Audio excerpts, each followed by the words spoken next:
I want to know, do you know what technologies and patents are in there? I do. Okay, can you share some of them with the public? I can do better than that. This would literally end all pollution on Earth, but it would also end poverty on the planet within about 20 years. This is a big announcement. I hope this goes viral because that's what we need.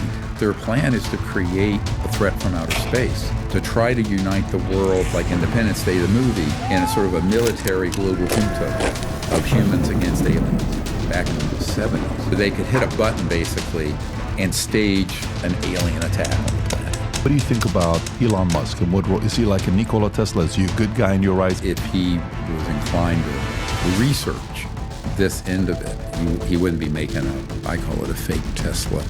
I mean, a real Tesla car wouldn't have to be plugged in. That existed in 1920s. Nikola Tesla had one. These folks, the world is the oyster. They operate as they want. Who nominates them? Nobody. It's so sensitive. We're not going to let the president control this anymore, or the Congress. The big corporate media, left, right, center, all of it is corrupt. You're convinced all of it is corrupt? Absolutely corrupt. And the proof of it is,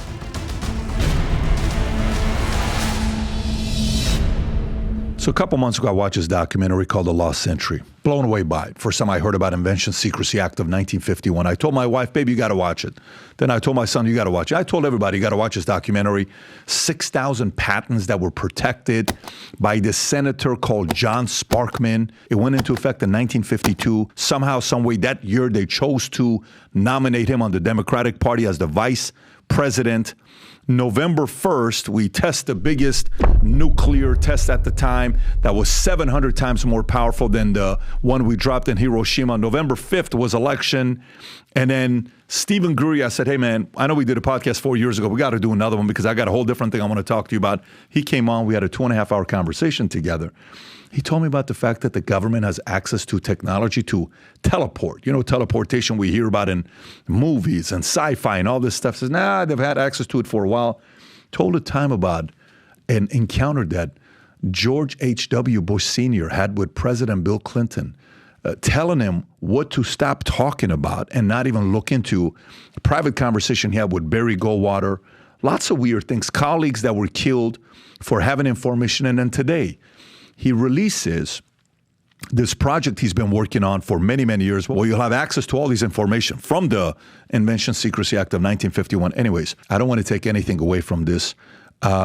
You will be fascinated by this conversation, especially if you are a capitalist, if you have a family, and you want to find a way to preserve this great, world we're living in, right, Earth, and you want it to be around, and you want to find out who are the power players that are controlling all the good things that could potentially happen to you and I for the future, you're going to want to watch this thing in its entirety, and you'll thank me at the end of the podcast. Having said that, here's Dr. Steven Greer. 30 seconds. Did you ever think you would make it? I feel I'm so close I could taste sweet victory. I know this life meant for me. Yeah, why would you bet on Goliath when we got bet David? Valuetainment, giving values contagious. This world of entrepreneurs, we get no value to haters. How they run, homie, look what I become. I'm the one. So the last time we were together, you and I, was May of 2020, which is a little over 4 years ago, 4 years and a month. Yep. And it was a fascinating conversation. Millions of people watched it. It was great. We talked about aliens. We talked about your encounters with aliens, experiences, what you've done. Obviously a doctor, scientist, the things you've worked on. I even think your dad, was he working on the certain responsibilities with the atomic for the government? What was your dad's? No, it was my uncle helped design the lunar module. The lunar, that's right, your uncle. On the moon the first time with Neil Armstrong. So this is in your genes. You've been interested in this for a while. And then recently, I was late to this. 2 months ago, I watched The Lost Century, right? And How to Reclaim It. A documentary they did that I think came out in 2023, if I'm not mistaken. Correct. Right? It came out last year. I watched it, and then I was blown away by the Invention Secrecy Act. And I went down a rabbit hole. And I wanted to find out who wrote this bill. And what happened to the guy that wrote the bill? The guy that wrote the bill, you know who he is, the John Sparksman, I think his name is, or something like that. He ends up becoming the nominee for the Democratic vice presidential candidate of 1952, exactly the year they wrote the bill, and they're holding on to 6,000 patents. And then I had my wife watch it. Then I had my son watch it. He's here right now. He just met you a few minutes ago. And I think the world needs to know about this. Right. And that's when I said, I think we need to do part 2. And I'm glad you said yes. Happy to be here. Yeah. So you do a great show. So let's start off with that. I mean, I got a lot of things I want to go through with you, but I want to start off with that. To the average person, when I ask them, have you heard of the Invention Secrecy Act? When I tell you 99% say, I've never heard of it, I'm being friendly. Right. Because 100% people are like, what is the Invention Secrecy Act of 1951? Can you tell the audience what is the Invention Secrecy Act of 1951, who was behind it, and why? Well, it actually became an offshoot of the projects from the 40s dealing with energy and technology and propulsion systems that, if they were disclosed, would be the immediate replacement of oil, gas, coal, surface transportation, public utilities. Well, in today's dollars, you're talking probably over $1,000 trillion. So what most people don't realize is that around between 1945 and 1954 was the heyday of electromagnetic engineering dealing with energy and propulsion. And it was from 2 sources. Research that had been done in the late 1800s and early 20th century, and even things that people call anti-gravity, not the correct scientific term, but let's just go with that. It's really gravity control. Those experiments started in the late 20s with T. Townsend Brown and the Kolosky-Frost experiment in Germany, and where very high voltage systems would cause objects to lift and basically have mass cancellation and look like they're defying gravity and levitate. This is the G engines you're talking about. Yep. But that was earlier. I mean, that was later. This was 20s. But those began to be more and more classified. So T. Townsend Brown's work became some of the core founding for what's called the RAND Corporation in Ventura, California. But those got populated with the research from retrieving extraterrestrial vehicles in the mid-40s and 50s, where they began to study them under a very highly classified project. I have the documents. We've just released all of them to the public last month in our Disclosure Project Intelligence Archive. But it describes, in one of the Canadian top secret documents, that a top secret team was working on this in 1950, and the work they were doing surpassed the secrecy of the development of the hydrogen bomb, the ultimate doomsday weapon, if you can imagine. Now, this is an authenticated top secret document. So the punchline of that is there was this technological breakthroughs, both human and in studying objects from outer space, let's say, that came together, the 2 mighty rivers that became this torrent, but very classified. So they realized that there were too many people stumbling across this, and they created this act to give the government the power that even if you don't apply for a patent, if they learn you have something that they want to seize, all they have to do is issue a national security order on it, and they take it. And this is not a conspiracy theory and all that. It's just a fact. You can look up people can look this up. And I've worked over the years with many, many people who've had that happen to them, geniuses that have had their work confiscated. And it would be an enormous benefit to humanity. But the super elite, global elite, don't want that out. They didn't want it out in the 50s, and they don't want it out now. So that is the core of the secrecy behind what people call UFOs or UAPs. That's really the heart of it. The other thing is that when I go into a SCIF, a secure compartment information facility where top secret information is exchanged, one of the first things I do, whether it's with the members of Congress or some military people, is to tell them, see this video that the Pentagon has confirmed is real of this UFO flying off the coast of California, and they got released a few years ago. And I said, just look at that. Forget all the esoteric and alien cachet and baggage. That is an alternative energy and propulsion device, period. And I said, if you look at how it's moving and the sensors that they put on that thing, both from space and the ship, the big battleship out there, and the jet pilots flying those F-18s, they had no heat signature. And Pat, here's the thing. There's no jets, there's no rockets, and if it was a nuclear power plant, it would be very hot because, fission is extremely hot. So how is it doing? How is it moving like that? Well, it's using this whole new physics. And this is why most of our Air Force and other pilots, when they encounter these, they immediately assume all of them are alien or extraterrestrial, when in reality, I'd say 70, 80% of them are ours. Highly classified, illegally run covert programs without the oversight of the Congress and the president. So that secrecy has become so embedded. Eisenhower had a pretty good clue about it when he left office, and he said, beware the military-industrial complex. And I remind people he was a 5-star general, right, and a conservative Republican, moderate Republican back then. But he was no enemy of the military. But he warned the dangers to democracy and secrecy because of this. Now, he didn't mention the UFO issue, but he was very much read in, and I can prove that. Our archive goes through that. And he then, by 1957 to 8, was being pushed aside out of those programs. And we actually have an attorney who at the time was a young man in the Army. His testimony we released in this archive, where he says he was at the White House Signal Corps in 1959, 60, before Eisenhower left. And Eisenhower told him that he was being blocked control over these projects. So these covert programs have been, let's just say, off the leash for most of, the last 60 years. So I want to ask you this. So I'm going through timeline while you're talking, and I'm taking notes here, Sure. So Hiroshima happened August 6, 1945. Right. Okay. Nagasaki happened August 9th, 1945. Okay. Invention Secrecy Act happened in 1951, which ended up being a law 1952, led by Senator John Sparksman. Great. And that year, he ends up being nominated as the vice president for the Democratic, nominee. Okay.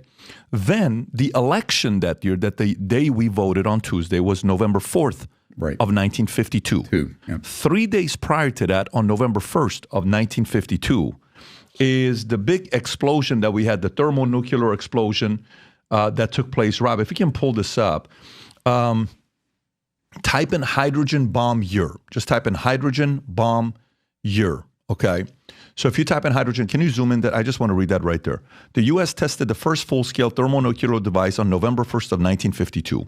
The result was an explosion that was equivalent to one produced by more than 10 million tons of TNT. This was approximately 700 times the power of the uranium bomb dropped in Hiroshima. Stephen, 700. So here's what I'm trying to find out. The time span from August 6th, Hiroshima, August 9th, Nagasaki, Invention Secrecy Act of 1951, 52 becomes in, then November 1st, we have the hydrogen bomb, November 4th is the election.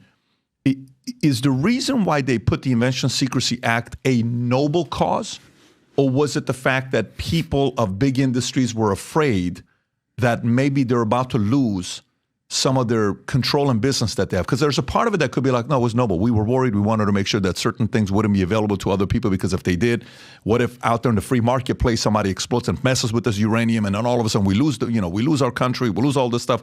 How much do you think was noble? How much do you think it was, hey, you passed this bill, we'll make you the vice president, we can do this? What do you think happened there? I think it's both. I think for certain there are certain valid national security secrets that are technological that should be kept that way, and I don't have a grievance with that.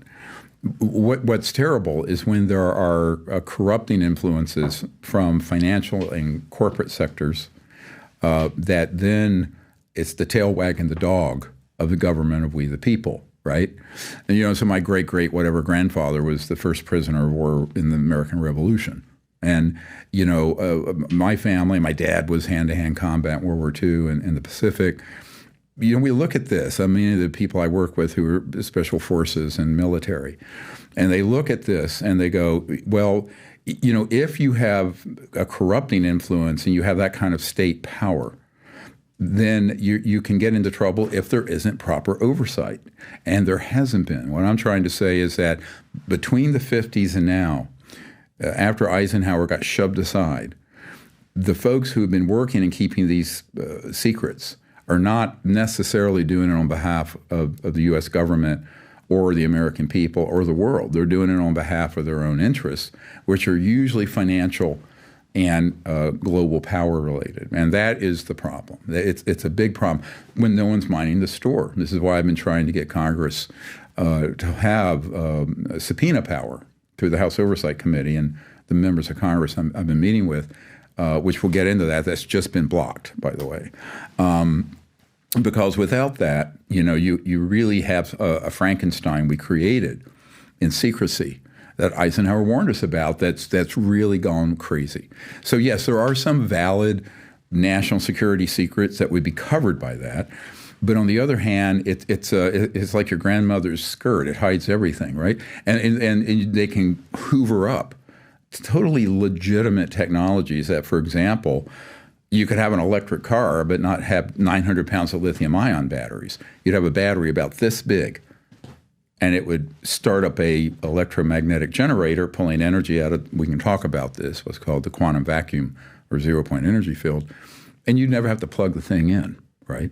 So that was in there at that time? That existed in 1920s. Nikola Tesla had one, and we've documented this. Now remember, when Nikola Tesla died in 1943, the FBI went in and seized, I think it was 40-some trunks, or no, it was 20-some trunks of secret papers.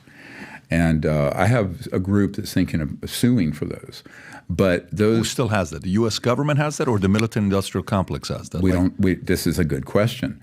Because where does this stuff go once it gets hoovered up under the Secrecy Act? And this is a big problem because you would think, let's make this real for people, right? So back going 1993 is 31 years. I was asked as a young doctor to come up and brief the director of the CIA for Bill Clinton and R. James Woolsey. And it's because he and the president had started looking into this issue, the whole UFO issue, all of it. And they had been denied access and blocked and were being lied to. You're in the room with both of them? I'm in the room with the CIA director. Okay. And my POC, my point of contact to him, who is the head of a military think tank. So I thought, honestly, I mean, you put me under the sodium pentothal. I thought it was a ruse to pick my brain because I had these aerospace connections in my family. I had all this information, and that it was just counterintelligence trying to figure out what I knew. No, it turned out the CIA director was completely blocked. The president had been blocked. And then I found out recently Clinton was threatened. And I have a document that also establishes that from someone who was with him, where he admitted that he was personally threatened if he looked into this much further.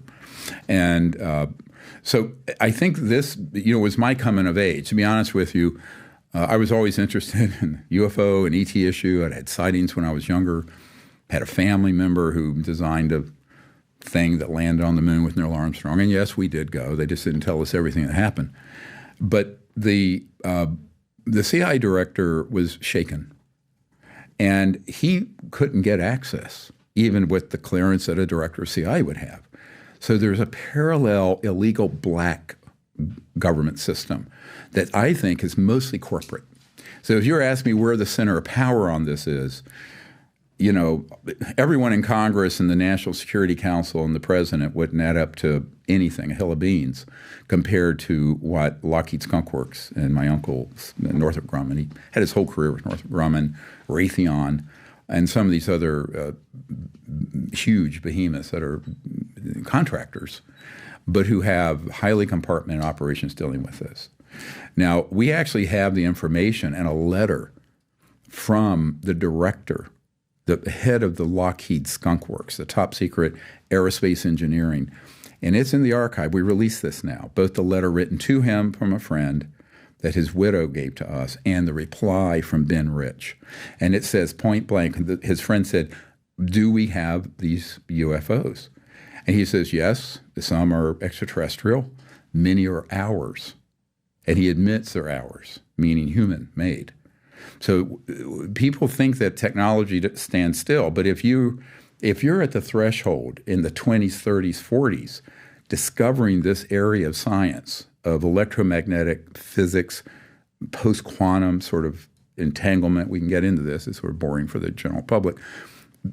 And then, you have special access projects that are top secret, but then decide it's so sensitive, we're not going to let the president control this anymore, or the Congress, except for a few devils that they put in there that do control it. So it's a complicated story. The architecture of this secrecy, you have to throw your high school civics book in the trash. So let me go back to this. Still, I'm stuck on this Invention Secrecy Act from purely a capitalistic standpoint, not even the alien side and all the other stuff that's in there, right? So let's go back to it. So enough energy to, 0 point energy, which we'll get into. Okay, great. And that's Nikola Tesla and what happened to him. And they came and they took the files, God knows how many boxes, and they went to Trump's uncle, Fred Trump's brother, John. They go to him. Hey, is this anything that's a threat if it's leaked to the public? No, nothing to worry about. Great. They still end up keeping it anyways, right?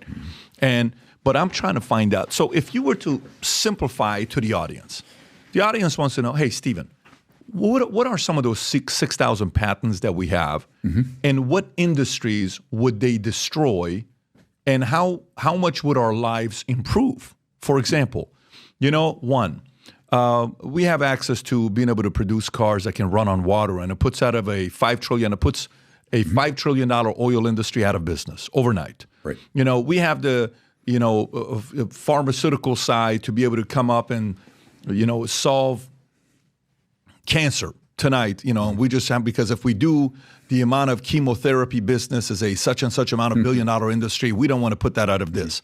We have the ability to do it. I want to know, do you know what technologies and patents are in there? I do. Can you share some of them with the public that, maybe would be revealing? Well, I can do better than that. You go to our archive, and there's a whole file of, I believe, thousands of pages of those that were copied by a man I knew who's passed away named John Bedini. And there was a CIA officer who had approached me, but previously had approached him and took him, and it's called the Secrecy files, S-C-G-E-K-I, Secrecy.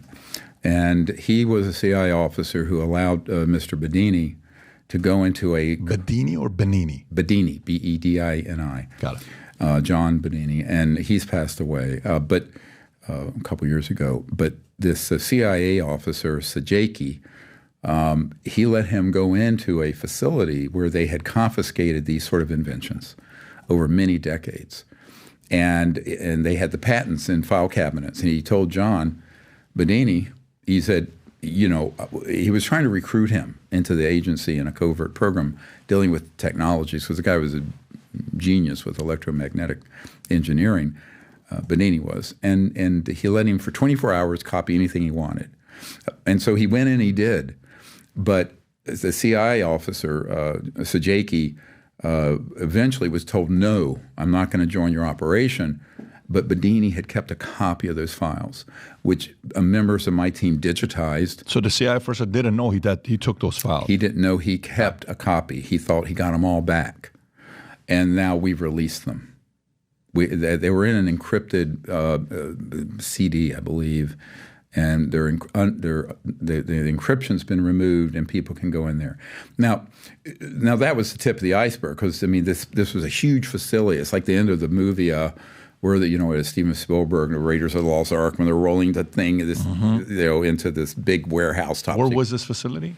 It was in the upper Midwest, is what I've been asked just to say, in a old schoolhouse facility that was cordoned off and looked like nothing important. So you know where it's at, but just you're not able to say. Yep. Okay. I do know where it is. Got it. And would it be a place that the average person walks by every day and they have no clue what it is? They'd have no idea. And is there protection, like hardcore secret, protection around it that you can't see, or are there people outside of the building that you could tell that something's weird about this building? There are sensors. There are sensors. Got it. Right. And what are some of the things you guys found? Thousands of pages. What are some things your team and you and your team found where it's, why would they hide something like this from? Why would they keep this away from us? Well, they had electromagnetic devices that were so-called free energy. They had technologies that would take water, as you mentioned, and do the hydrolysis past the Faraday constant, where it would be at certain voltages and frequency, you get a magnetically charged hydrogen and oxygen gas you can burn, get energy. The only pollution is water vapor. All of those sort of technologies. But then there were other things that were even stranger, where you can cause basically atomic changes in the electron shell so that you can move up and down the periodic table at certain frequencies, magnetic field frequencies, so that you could theoretically take tin and turn it into gold. Transmutation. It's like the alchemist, but it's high tech. And these are very old discoveries. And so one of the big problems is when you ask this question, why wouldn't we have it? The economic power is really about the money. It's about dollars. But when you start talking about trillions and dozens or hundreds of trillions of dollars, now you're talking about something that is an impact that's way beyond inventing a cell phone or even the internet. This is way past that, because our entire planet is running on an antiquated grid and energy paradigm from the late 1800s. And if you take nuclear power plants, the mid-40s. And what I remind people is, do you really think fundamental energy generation and propulsion technologies haven't gone forward since 1945? This is ridiculous. But those technologies, which prompted these national security patent acts and seizure laws, both had applications. They could be sold to Congress because there were legitimate state secrets.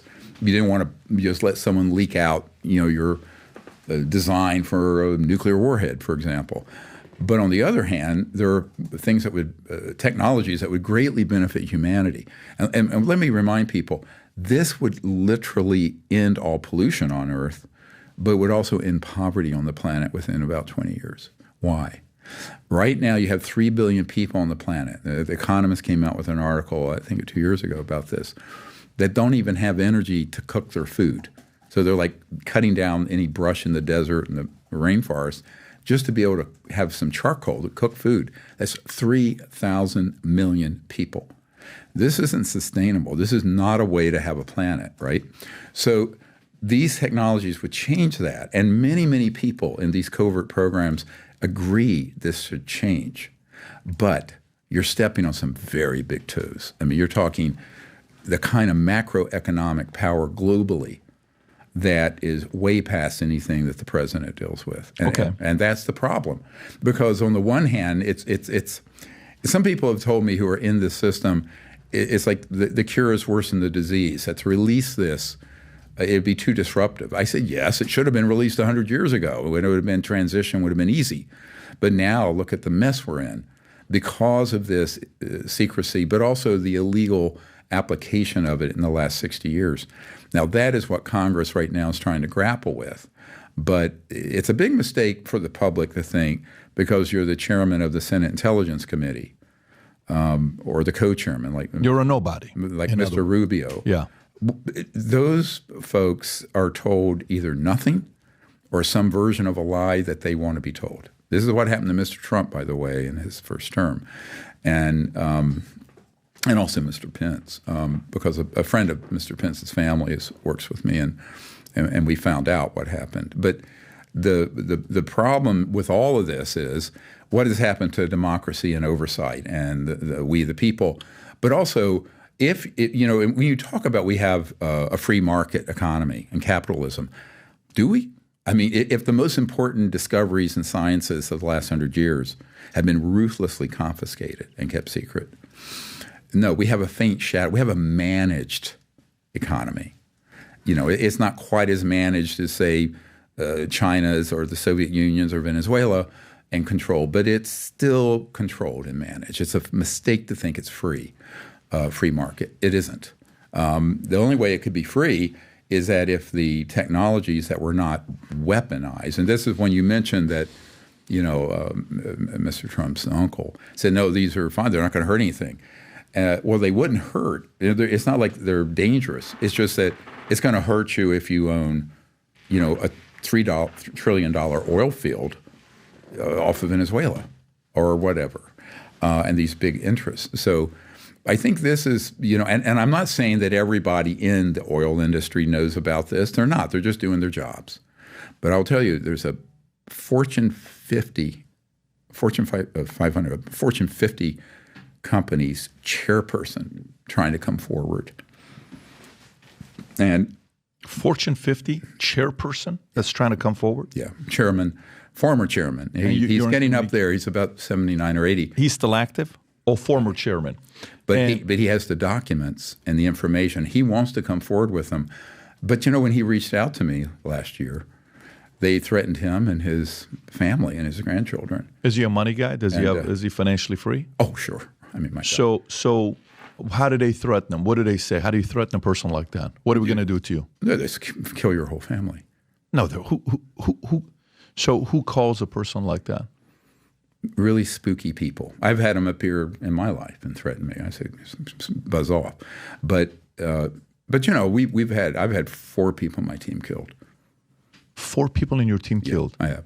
And when Mr. Grush was asked about this at the House Oversight hearing last year, he said yes. And because when Mr. Grush was working with people that I had been briefing to give information so he could begin to drill down on this, but he was not a direct whistleblower witness. He's called a whistleblower, but he's not.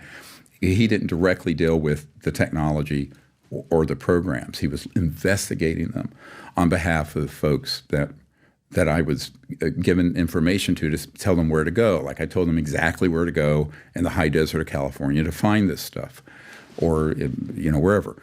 So, but someone asked. One of the members of the committee, I think it was Congressman Burchett, who I've been working with, asked, well, have people been killed? And of course, a few months earlier, I think it was January of last year, there was a peripheral person on that team who was killed because he stuck his nose in the wrong place.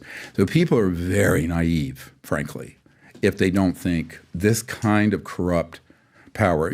Think of the worst thing you've ever heard about the mafia or the mob on steroids. Hypercharged on steroids. But let's stay on that. That's what you're dealing with here. So they're thugs. 4 people that were killed on your team, they're public? How were they killed and how recent was it? Oh, this goes back in the 90s.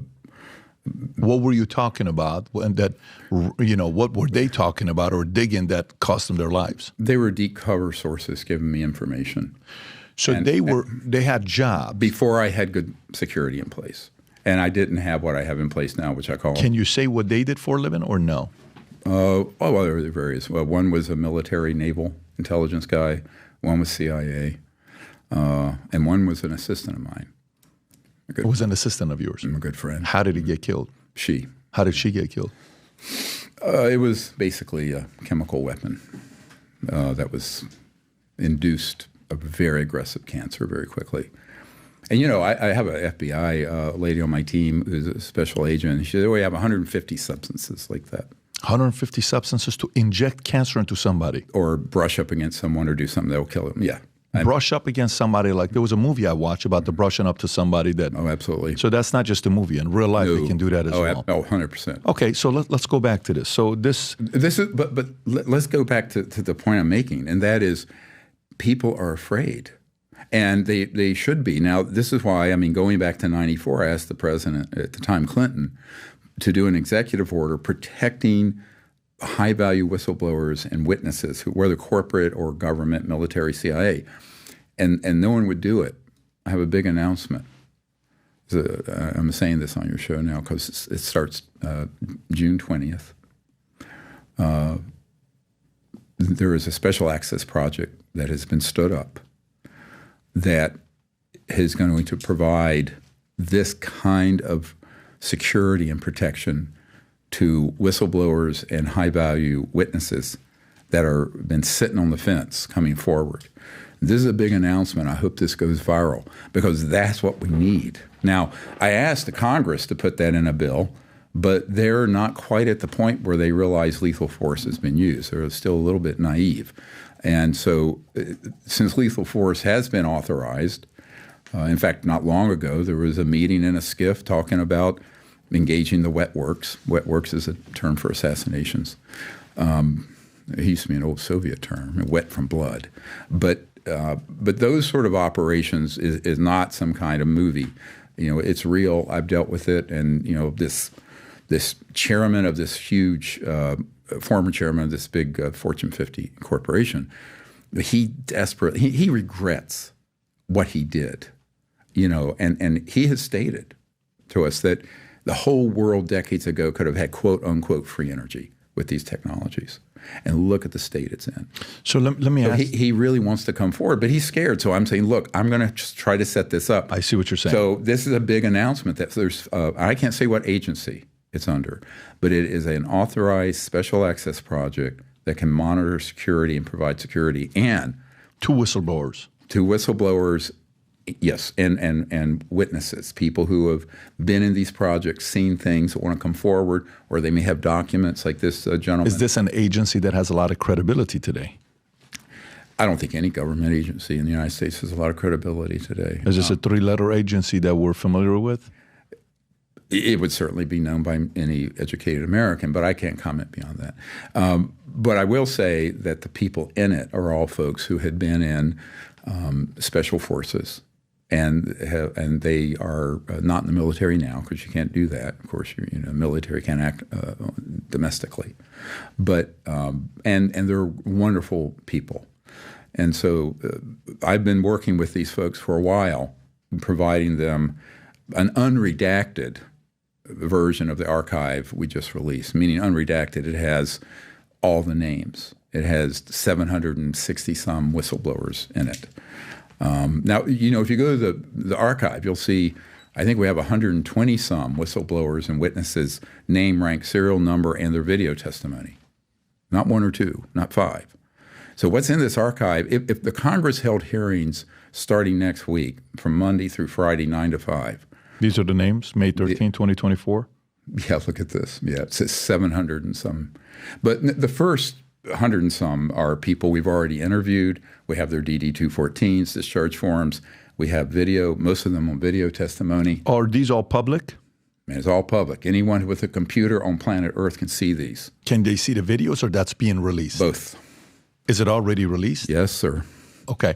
And what's the website that they can go to?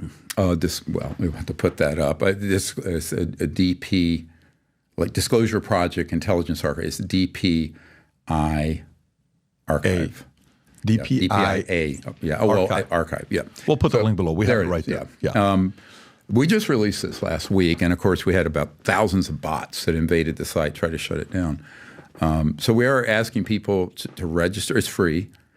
We have a crowdfunding program because it's probably going to cost us, I don't know, tens of thousands of dollars a month in usage fees. But the reason I did this, and I've never done this, if you want to hear an interesting backstory of how accidents happen, weird, like, why would I do something like this? And this is all stuff out of my own archive, 34 years of accumulated information.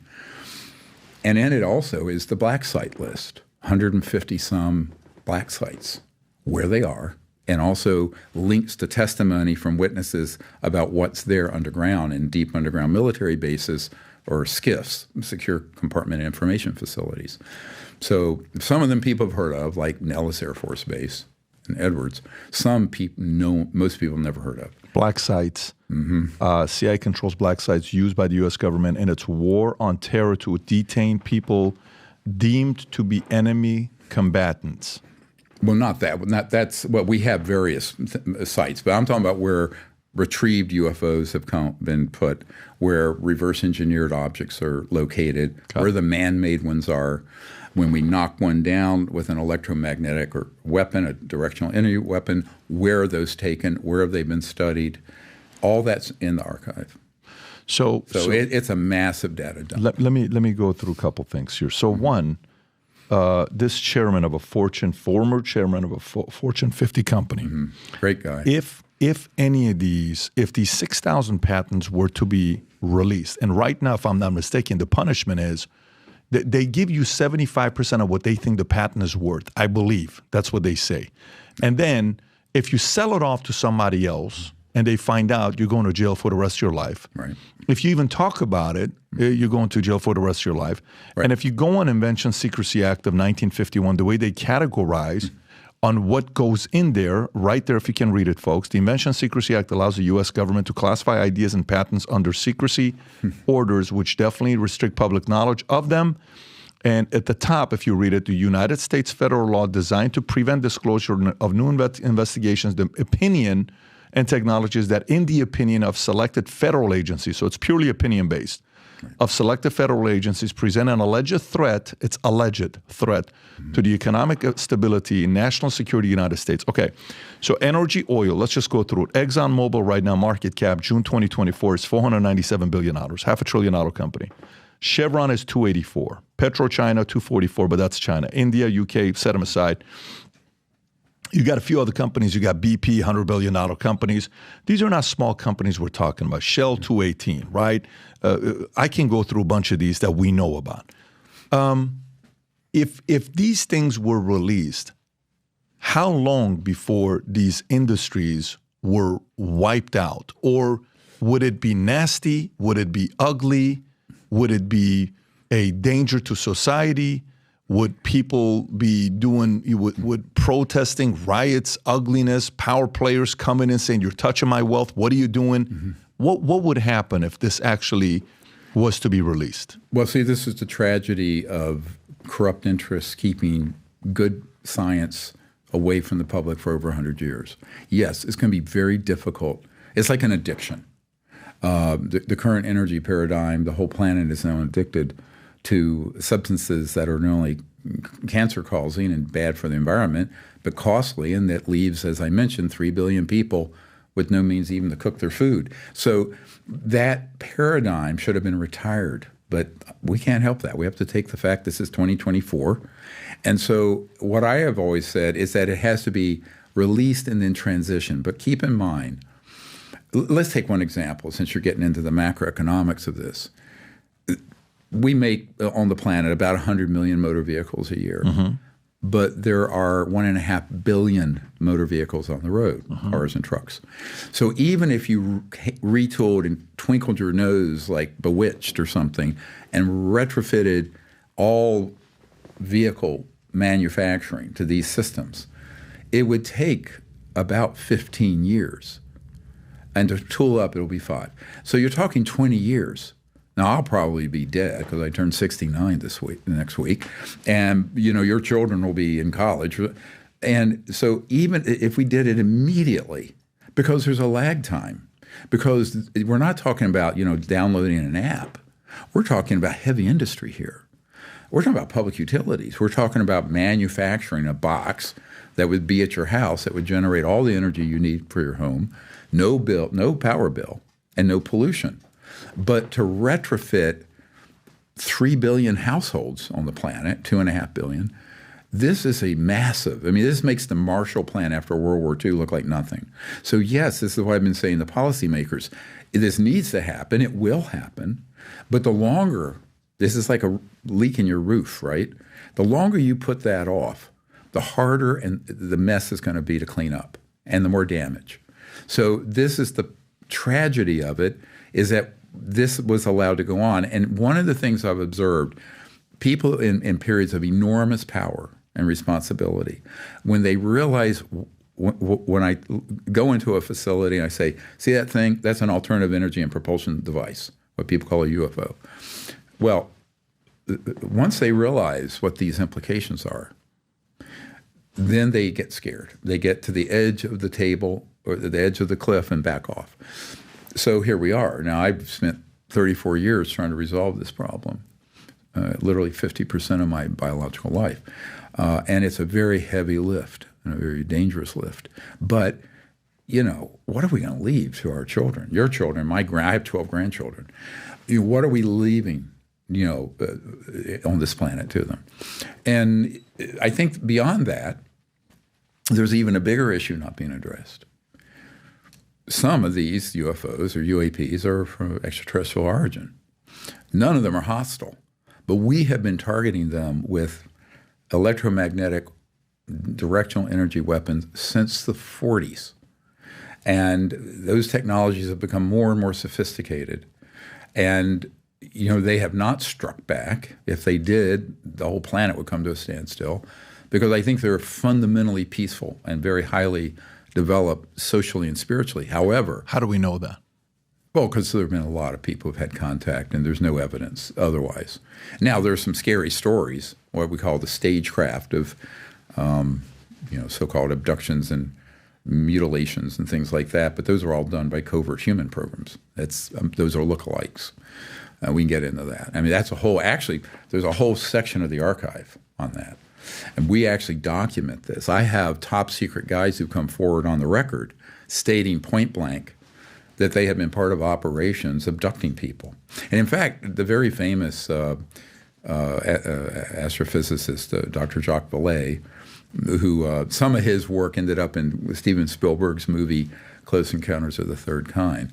And he's up in his 80s now. And in 1992, he wrote a book, and he had a log entry where he had received a 1985 CIA document that outlined, for psychological warfare purposes, them using these advanced technologies that look like an alien craft and other technologies to, quote, abduct peasants in Argentina and Brazil for their psychological warfare value.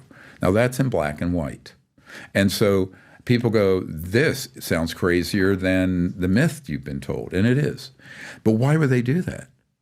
Werner von Braun, in his deathbed in 1974, told a member of my team, Carol Rosen, that their plan is to create, eventually, and hoax, a threat from outer space, to try to unite the world, like Independence Day, the movie, in a sort of a military global junta of humans against aliens. It's all nonsense. It's BS. But it sells well. It sells movies, it sells tickets, it sells books. This is the Blue Beam, Project Blue Beam? Yeah, that related to that. And I've met with many men who've been on operationally, like literally have been operational on those programs. Now, it went from really clunky stuff, like the Betty and Barney Hill abduction. People think that was alien. It wasn't. It was us. Late 50s, early 60s. And I think President Obama was actually working on a documentary about that. And it was an interracial couple, a very interesting story. But most people have no idea what really happened with that. And this is one of the really disturbing parts of this archive, is what are the technologies that are in the hands of these sort of monsters, and how have they used it to deceive the public, but also deceive policymakers and presidents. I talked to a man named Colonel Holman, Holman. He passed away, and this was maybe 5 years ago. And he was on a committee trying to sell first Carter, who wouldn't bite, and then President Reagan on SDI, Star Wars, the Strategic Defense Initiative. And they weren't biting. And then he said, what we did, we eventually played the alien threat card. And that's when Reagan signed on to it. Now, he was prepared to do so because I'm working with an older CIA officer with a PhD. That some of his information is in the archive, but his name's redacted because we still work together. And he actually was a postdoc, had a PhD, and briefed candidate Ronald Reagan in 1979 when he was thinking of running for president on the UFO issue, because Reagan had had a couple sightings, including one on the governor's plane that you may have heard about. It's well documented. And so, President Reagan, here's one of the problems of the president. You get into a position and say you're a governor, or you're a real estate developer like Mr. Trump, whatever you are, or, Mr. Carter said he was a peanut farmer. He was actually a nuclear engineer and the top of his class at Annapolis. Very smart, probably our highest IQ president. Politically not very good, but he was very, very smart. But and you're going to come in there, and the people who are going to come in and brief you on this, if you ask, you're either going to be told nothing. And I know this because I've dealt with pretty much every bit of presidential involvement since since Clinton. You're either going to be told nothing, or you're going to be told a version of the truth that manipulates you into decisions they want to make. They want you to make, and that's what happened to Mr. Trump and Mr. Pence, and also to Ronald Reagan.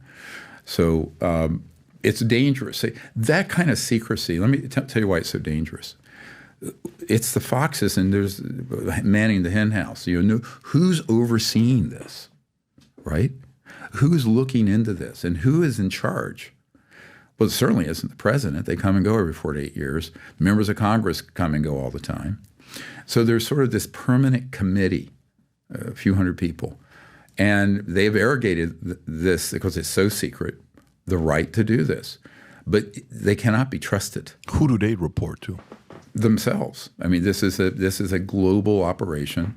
And by the way, it's a global operation. So from different countries. 100%. No, it take the map of the world and erase all the geopolitical lines. It doesn't matter.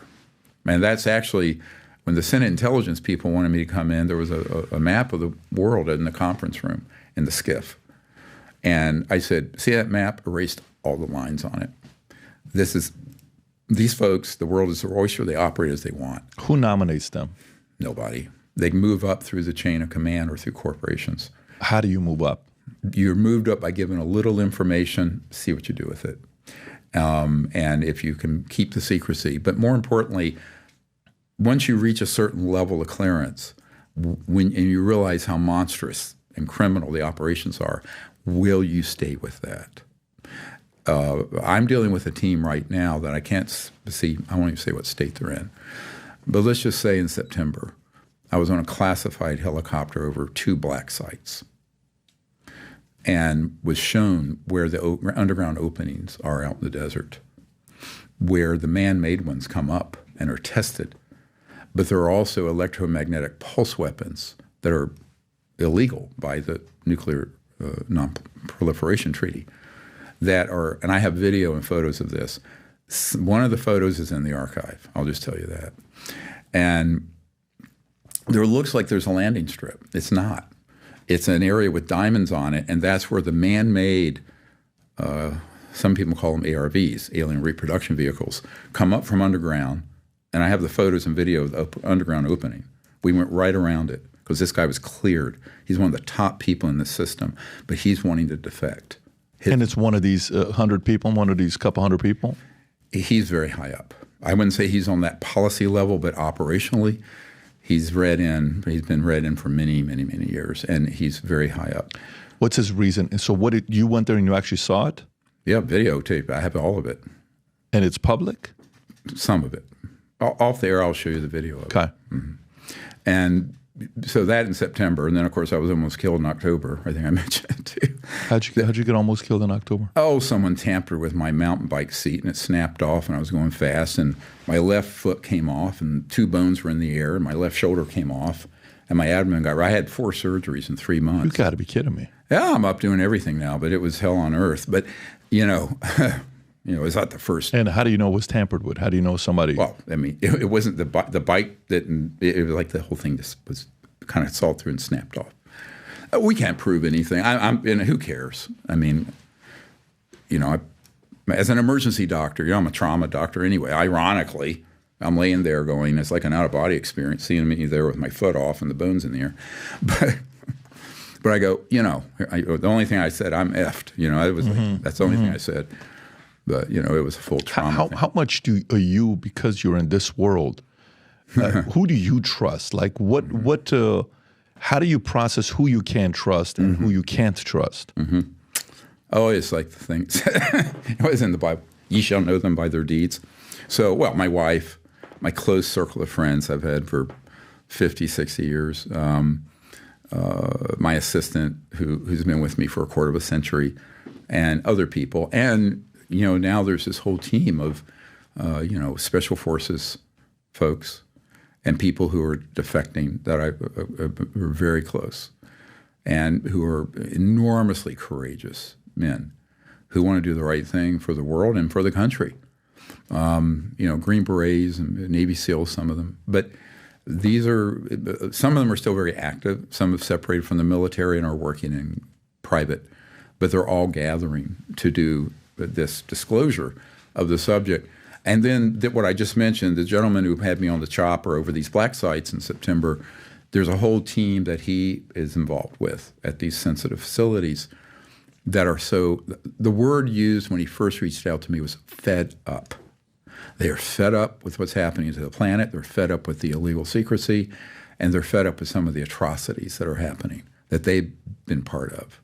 And, it's very emotional for these men.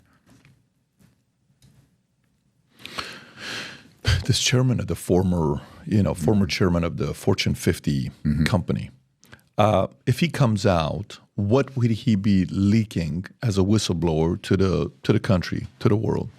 Well, he'd be leaking that one of the largest corporations in the world, and certainly in America, had worked on these programs, and he has with him in his possession the schematics and plans for these technologies and devices. And he wants to hand them over before he passes away. But he doesn't want to see any collateral damage with his family. So that's why I mentioned, I've been trying to get this sort of protection. And even with that, I'm not sure who wants. People get very cold feet. I mean, I'll tell you a weird story that happened in the past year. There was a man who had worked out of the northern Nevada test range. His testimony and information and the drawings of this event are in the archive. We took his name out because he doesn't want to be known publicly yet. But he reached out to me about this, and he was on a retrieval team. So it was at if you go from Nellis Air Force Base way north where the nuclear test range was, where we did open air testing, there's a huge area, and there's an underground base there and facility, and there's a team, a helicopter pad team with Delta Force guys, and then this guy had been part of the retrieval operation in hazmat suits. He was first put in there to retrieve man-made, the triangular UFOs that are coming out of Northrop Grumman and Raytheon that would malfunction and crash. And we have great artist rendition of exactly what these look like. Then he was moved into an operation where they would target, someone was targeting, not him, the extraterrestrial ones, and stun them, and they would go in to retrieve them. And when he realized what we were doing, and he had an encounter with two of these EBINs, extraterrestrial biological entities, is what they're called, or aliens. I don't use the word alien because people think of someone from, Peru. But what happened is he was so sickened by what they were doing, he tried to separate from the operation, which you generally can't do. But he had an uncle, and we know who he is, very high up in this clandestine program, who helped get him out.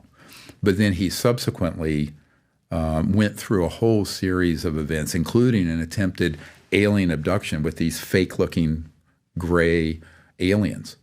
And he actually knocked one down. We have a great artist rendering of how it split open what looked like the skin, and they were all fiber optics and integrated circuits and stuff. This stuff is very sophisticated technology, way beyond what people can imagine we might have. So when he reached out to me, he was going to come, actually, to the National Press Club and congressional things we did last summer in June, about a year ago. And a van pulls up, an SUV pulls up, guys come out, and they say, you step one step further. Look at your phone. And they had put child pornography all over his phone, all over his computers, and says, you won't see your two little children again. Because he was recently in these programs. You'll spend the rest of your life in prison. And he called me up. Now, if some nonsense like that happens to one of my guys now, it'll be monitored. If they come forward, I hand them off to this special access projects team that have this monitoring capability. They will open a criminal file and arrest and open a criminal prosecution of whoever threatens these witnesses. That's what we're setting up, because I'm fed up. I mean, I've been carrying this ball and chain for a long time. So that's the kind of stuff that happens routinely. I deal with this every week, every month. We have a new whistleblower comes forward. And these sort of dirty tricks and nasty nonsense, I'm a civilian. I mean, all this stuff you hear me I'm talking about doing, I've done pro bono without charge in the interest of the public. But, there's a critical mass that's happened I call it, of very capable military and intelligence and civilian folks who know that it's time for this to come out. And now they have finally put together a way to protect these wonderful, and I have to say, the names you see on that list are incredibly courageous people who've come forward. But sometimes they start to come forward and they get such a threat, they back off. Let me ask a couple questions. And that frustrates me because some of the best ones, some of the very best people I'd like to put out in front of the Congress and the public, the best ones, I would say, are the ones that they throw the worst dirt at.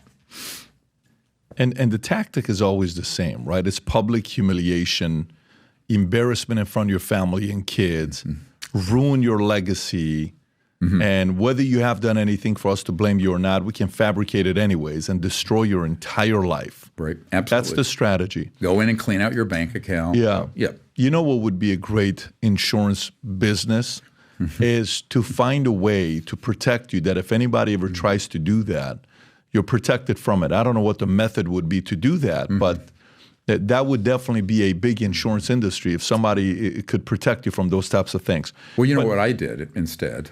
I did what's called my dead man trigger. And I have files that no one's ever seen. If something happens to me, and I put this in place in the late 90s after I was almost killed. And I said, yeah, if I just flat out get killed, the stuff that will hit blockchain and internet and sites that will curl your toes. I mean, the archive is mind-blowing, but the stuff I've redacted and these private files would be even more explosive. And I did it because, the first 3 people who were killed were back in that era. One of them was a former CIA director helping us. I don't know if you remember back in the Ford and Nixon and Ford era, there was a CIA director named Bill Colby. And Bill Colby was read in or briefed on this, was very much involved. And he was maybe pushing 80 and very fed up. And bless you. Thanks. And he was like, he was over it. So we knew what he was going to do. He was going to hand off to us one of these 0-point quantum energy generation devices, free energy, and initially about $50 million in seed money just to get that going and hand it off. But he wanted to do it clandestinely, which I thought was very dangerous. He should have done it on CNN or news or the whole press conference. But he wanted to do it that way. So there was a colonel who was on my team who was his best friend. And the week he was going to meet with a member of my board, Bill Colby, the former CIA director, was found floating south of D.C. in the river, made to look like a canoeing accident. Even his wife went on CNN and said he would not have been out there canoeing in a rain-swollen river at dusk. And he was killed. And his friend, who was a colonel, said, oh, absolutely. Yep. So that was a shot across the bow. That was in 1995 during the Clinton era. And what people don't, a lot of people don't think that kind of thing happens. And of course, the media said it was an accident. His son, unfortunately, thinks he committed suicide, which he didn't. And that's a terrible thing. They think your father committed suicide. He did not commit suicide. What's the story of what happened with Nikola Tesla when he got out in a cab and, that whole story? Yeah, well, he knew too much too. When Albert Einstein was asked by a reporter, what's it like being a genius? You know what he said? I wouldn't know, ask Nikola Tesla. Nikola Tesla was probably the great genius of the 20th century. And he died a poor man, a bitter man. Most of his huge breakthroughs never saw the light of day. He had one of these sort of electromagnetic generators that was free energy. J.P. Morgan famously told him, if we can't put a meter on it and charge, like the utilities, it's not coming out. I mean, we're talking 20s here, 100 years ago. So, it didn't help that he was a genius and had these breakthroughs. And that's why it's like 24 trunks of secret papers.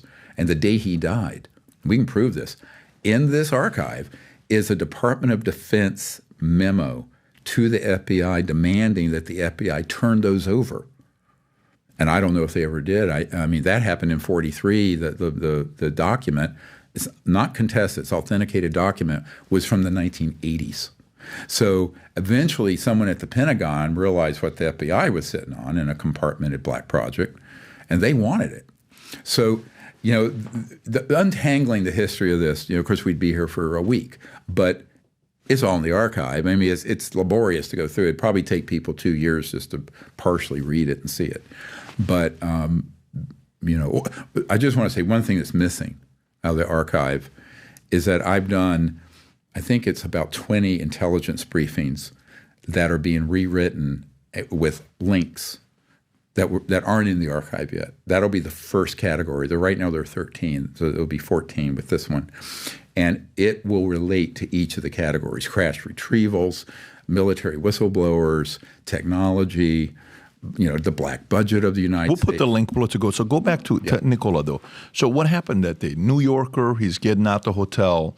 I'm trying to see how I read the story. Cab hits him, and you're thinking maybe there was an inside job that, broke his ribs or... Mm-hmm. Yeah.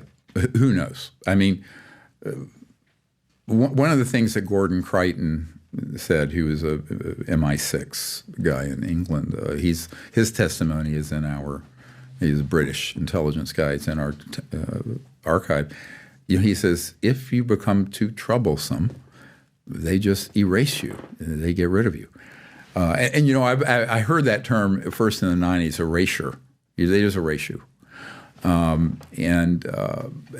think that, like I said, my coming of age of this, I was fortunate that when I first started out on this in the early 90s, there was a naval intelligence guy who I thought was an infiltrator, but he was actually very sincere. I didn't know what an unacknowledged special access project was. I'm a doctor. I'm an emergency doctor and 4 kids and a golden retriever in the suburbs, right? So I had no idea. But, he took me under his wing and mentored me, and I learned a lot. And it was a very steep learning curve. And that was before I briefed the CIA director. So by the time I briefed the CIA director, I knew all this. Structure, let's call the structure of the secrecy. And I think that's the hardest thing for senators and congressmen to understand, or the general public. How is this structured? That a president will be told, we're not going to tell you, right? And a few presidents have quipped. I know that President Carter was at an event in Spain. I have a friend who was there, and he was asked, what was it like being the most powerful man in the world?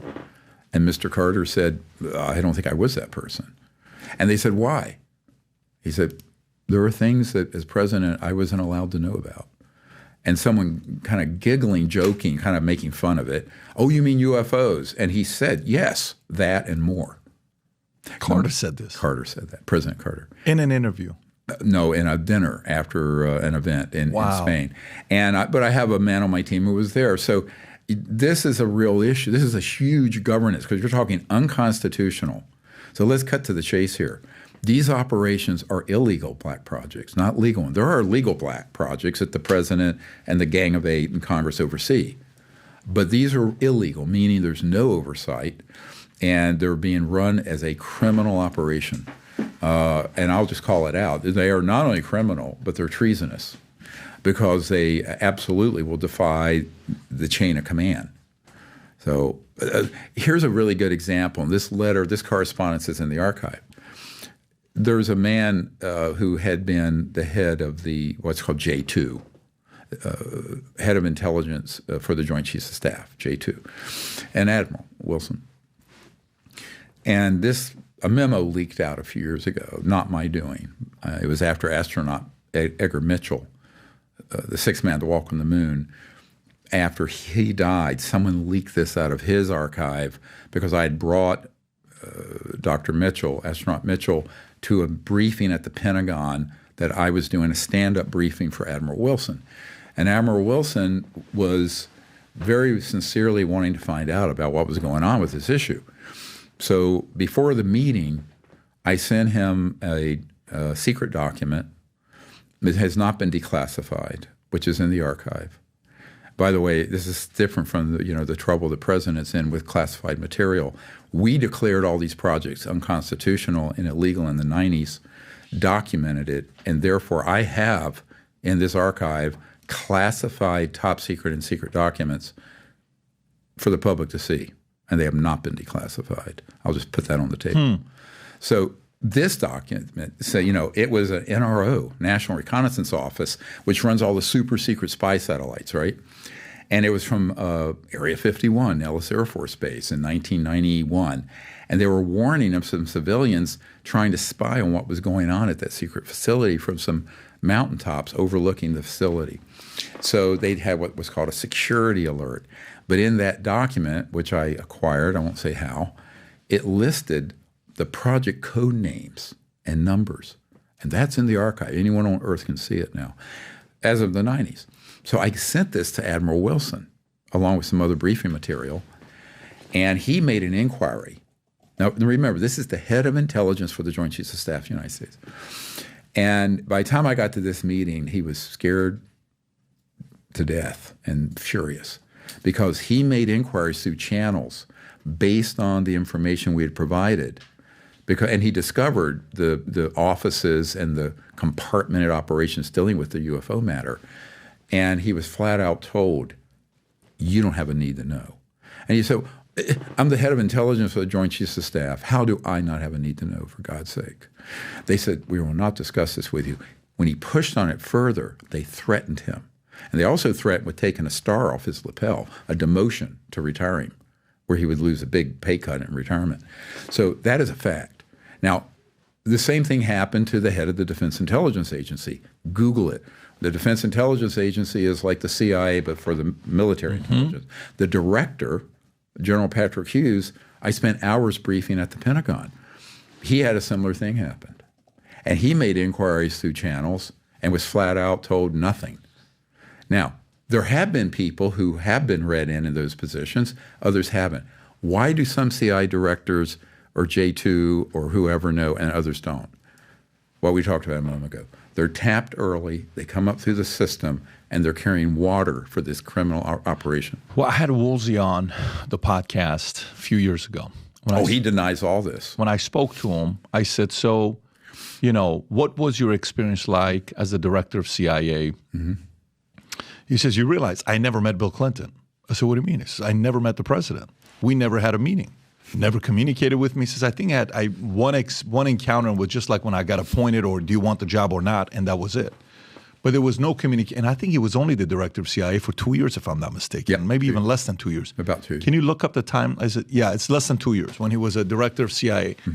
So to me, based on what you're saying, was he one that knew or is he one that doesn't know anything? He's not at the levels of knowing what's really taking place.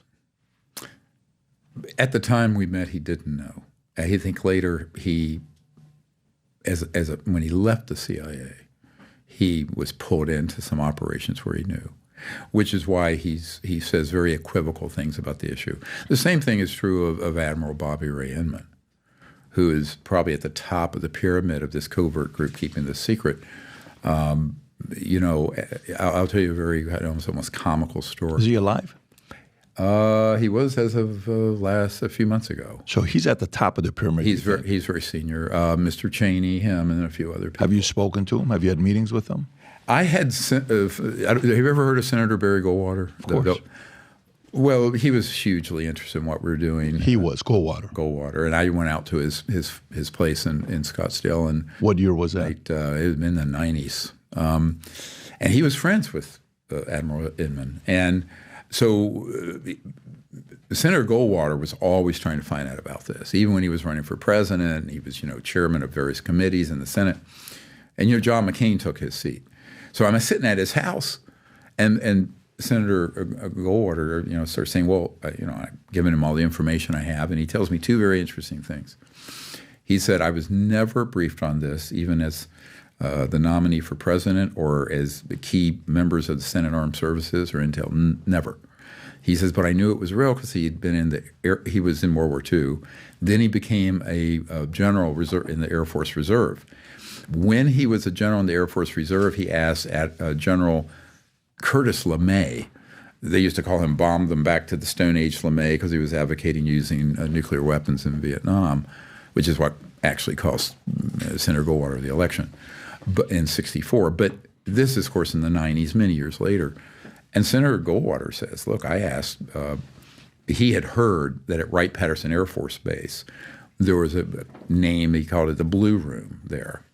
And he wanted to go there. And so he approached General LeMay, who I think at the time was Chief of Staff of the Air Force. And he says, I want to go there. And General LeMay turned to Senator Goldwater, and we're talking, and Senator Goldwater was told point blank by General LeMay that if he ever brought this issue up again, he would have him court-martialed out of the Air Force Reserves, and that he, General LeMay, could not even get into that area anymore.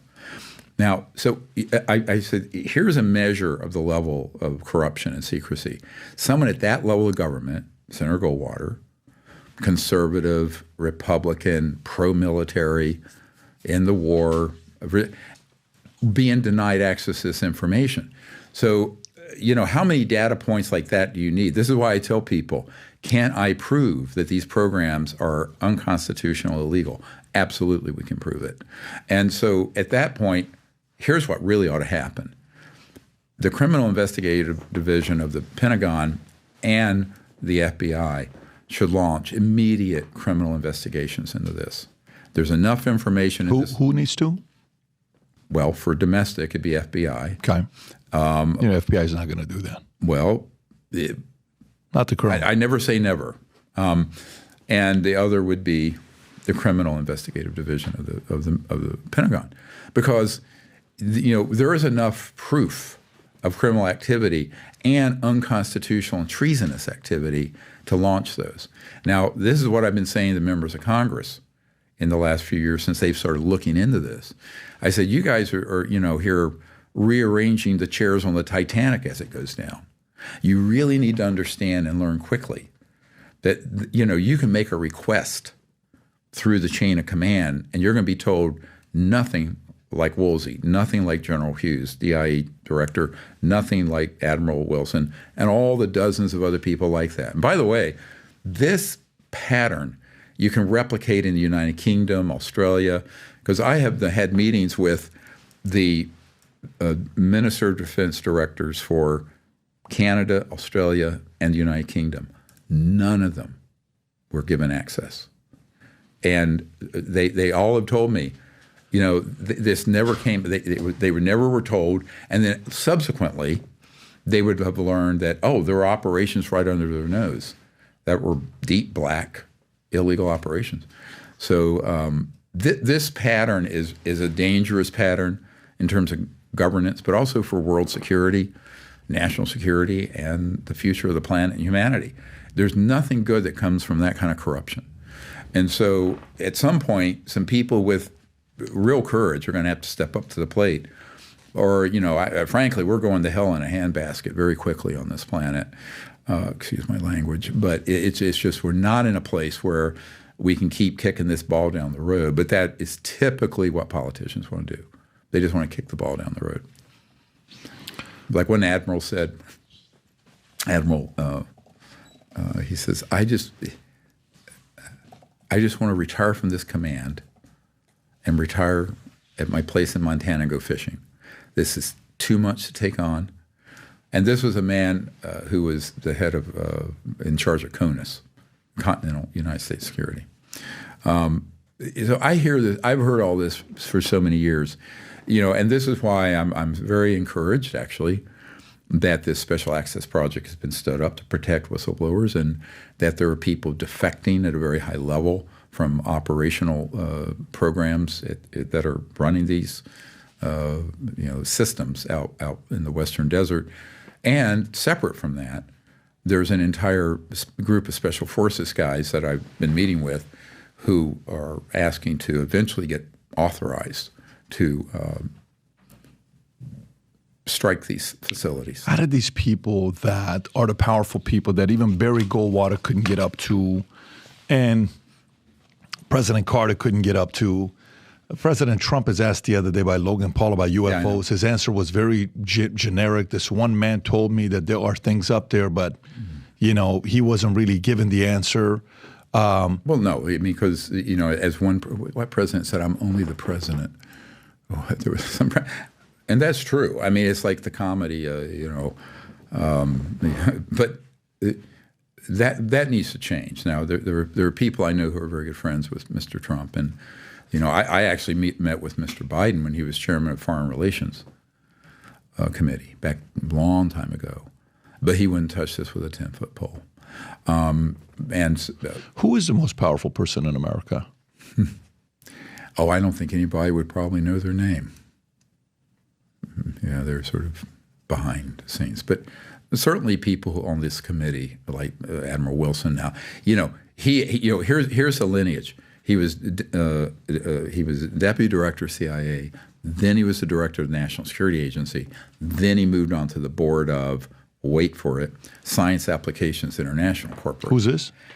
Admiral Bobby Randman. Mm-hmm. So if you look at that, often there's a trajectory where they're brought in and brought up. But where they end up, the revolving door out of government and senior military intelligence, I keep seeing this pattern that the center of gravity are in these big contracting entities like SAIC and Raytheon and Northrop and Lockheed and so forth. So that's where the action is. I think the center of gravity isn't in the government at all. Was Mr. Bush Sr. ever one of these high-ranking people that was on the inside, or no? Oh, absolutely. George H.W. Bush? Yes. Yes. W, no. But George H.W. Bush, he was the one who threatened Bill Clinton. But stay quiet. There's none of your business. I have a witness to Mr. Clinton sharing that. George H.W. Bush Sr. Yes, it's none of your business, butt out. Because Mr. Clinton had stood up what's called Red Team. Red Team was a military special operation the blue team was conventional military, black team were these illegal operations. Clinton had authorized, I have a whole document on this. It's not in the archive, but it's definitely in my dead man trigger, that was called Red Team. And these were people trying to infiltrate these illegal black projects, but most of them either got absorbed or killed. And eventually, George H.W. Bush said, back off. This is none of your business. Did he? Oh, yeah, absolutely he did. That's why they became fast friends. And remember? Did he? I do. Did he ever make it? Was Bush ever in a top 5 most powerful men in America, or no? Was he still? There's people above him that he's reporting to. He would have been on the mid to upper level of that committee, 200-300 people. But George H.W. Bush was definitely involved. And I would say, ironically, Cheney more so, Mr. Cheney. Cheney more so? Mm-hmm. Why is that? Because of who he is. And on the military-industrial complex, the money. All the way back to what was he, Ford Defense Secretary. I mean, all the way back to 70s, 80s. Yeah, absolutely. How powerful was Kissinger? Was he anybody? Very. Oh, yes. Okay, above a Cheney? Sure, absolutely. So he was one of the 200? Mm-hmm. Sure, yes. Mr. Kissinger, yes. What's your opinion on him? It's unfortunate. I mean, I think he's a very brilliant man, but, I think he moved us in a lot of corrupt directions and harmful directions. Such as? This issue, for one, because, and I don't want to go too much. I mean, he's passed away, so it's irrelevant. I don't speak too badly of him, but I think he would have been way high in that pecking order, but was very interested in, I hate to say this, subverting American power for global power. So this is a pattern you see. And it's not that I'm against international relations or all that, but there's a concerted effort, in my opinion, to subvert and make subordinate American power and interest to some of these global schemes and agendas. And Kissinger was really one of the original architects of that. But because you can't take this UAP, UFO secrecy issue out of context with all of these other concerns, national security, world security, energy, financial. I mean, for heaven's sakes, the petrodollar, right, from Bretton Woods after World War II. The reserve currency of the world is the dollar. But it's mainly because it's the petrodollar. It's the currency of exchange and trading in oil and commodities and everything else. So this is all extremely complicated. You release this information that we're not only are we not alone in the universe, but we've already figured out how they operate. And I will tell you right now, the extraterrestrial issue part of this is nowhere near as sensitive a secret as the part that deals with the technologies that we have, humans have, in the hands of people who are misusing them and are withholding the beneficial ones from humanity and from the planet. That is a much bigger secret. So far, when I asked you, Barry Goldwater, he's there, but he's not as Bobby Ray Inman. Okay, so Bobby Ray Inman has more influence than he does. Oh, way more. Then I went to President Clinton, and you said, no, George H.W. Bush Sr. has more influence than he does. Great. He's passed away. He's dead. He's passed away. Did. Then I asked you about Kissinger. No, then you said Dick Cheney was more powerful than Sr. Okay. Then I asked you Kissinger. You said, no, Kissinger was more in that community of that influence. And very global with it. And, for sure. I mean, yeah, and he had a very interesting reputation. Yep. Fascinating guy to study, by the way. Some of the things he said. Yeah. He said the illegal we can do fast. The unconstitutional takes a while. Said something like that. He did. It's actually in our archive, that quote. Yeah. He said, the illegal we can do immediately. Yeah, no problem. Unconstitutional takes a little longer. Interesting guy. Very interesting guy. Womanizer, playboy, liked at one point, sexiest man, I think, in 1972. All this stuff that you read about him. Interesting guy. Okay. So then go up above that. Who do you know that you will put even above Kissinger from the last 70 years that we would know about? A name you would know. Right off the top of my head, I can't think of one. Certainly, some of the corporate folks that nobody would think of. Tillerson? Would be very powerful. Jack Welch of General Electric. Jack Welch you would put ahead of? Very high up. Now, at a certain point, it's not a pecking order. They collaborate, and I think what I understand, that committee collaborates, and it sort of squabbles.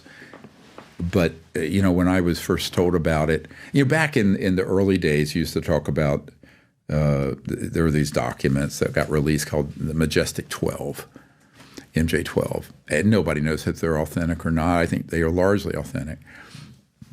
But what's not in dispute is this NRO document from the 90s, and one of the compartment operations is MAJI, MAGI, or sometimes you'll see MAJIC, and it stands for the Majority Joint Intelligence Committee.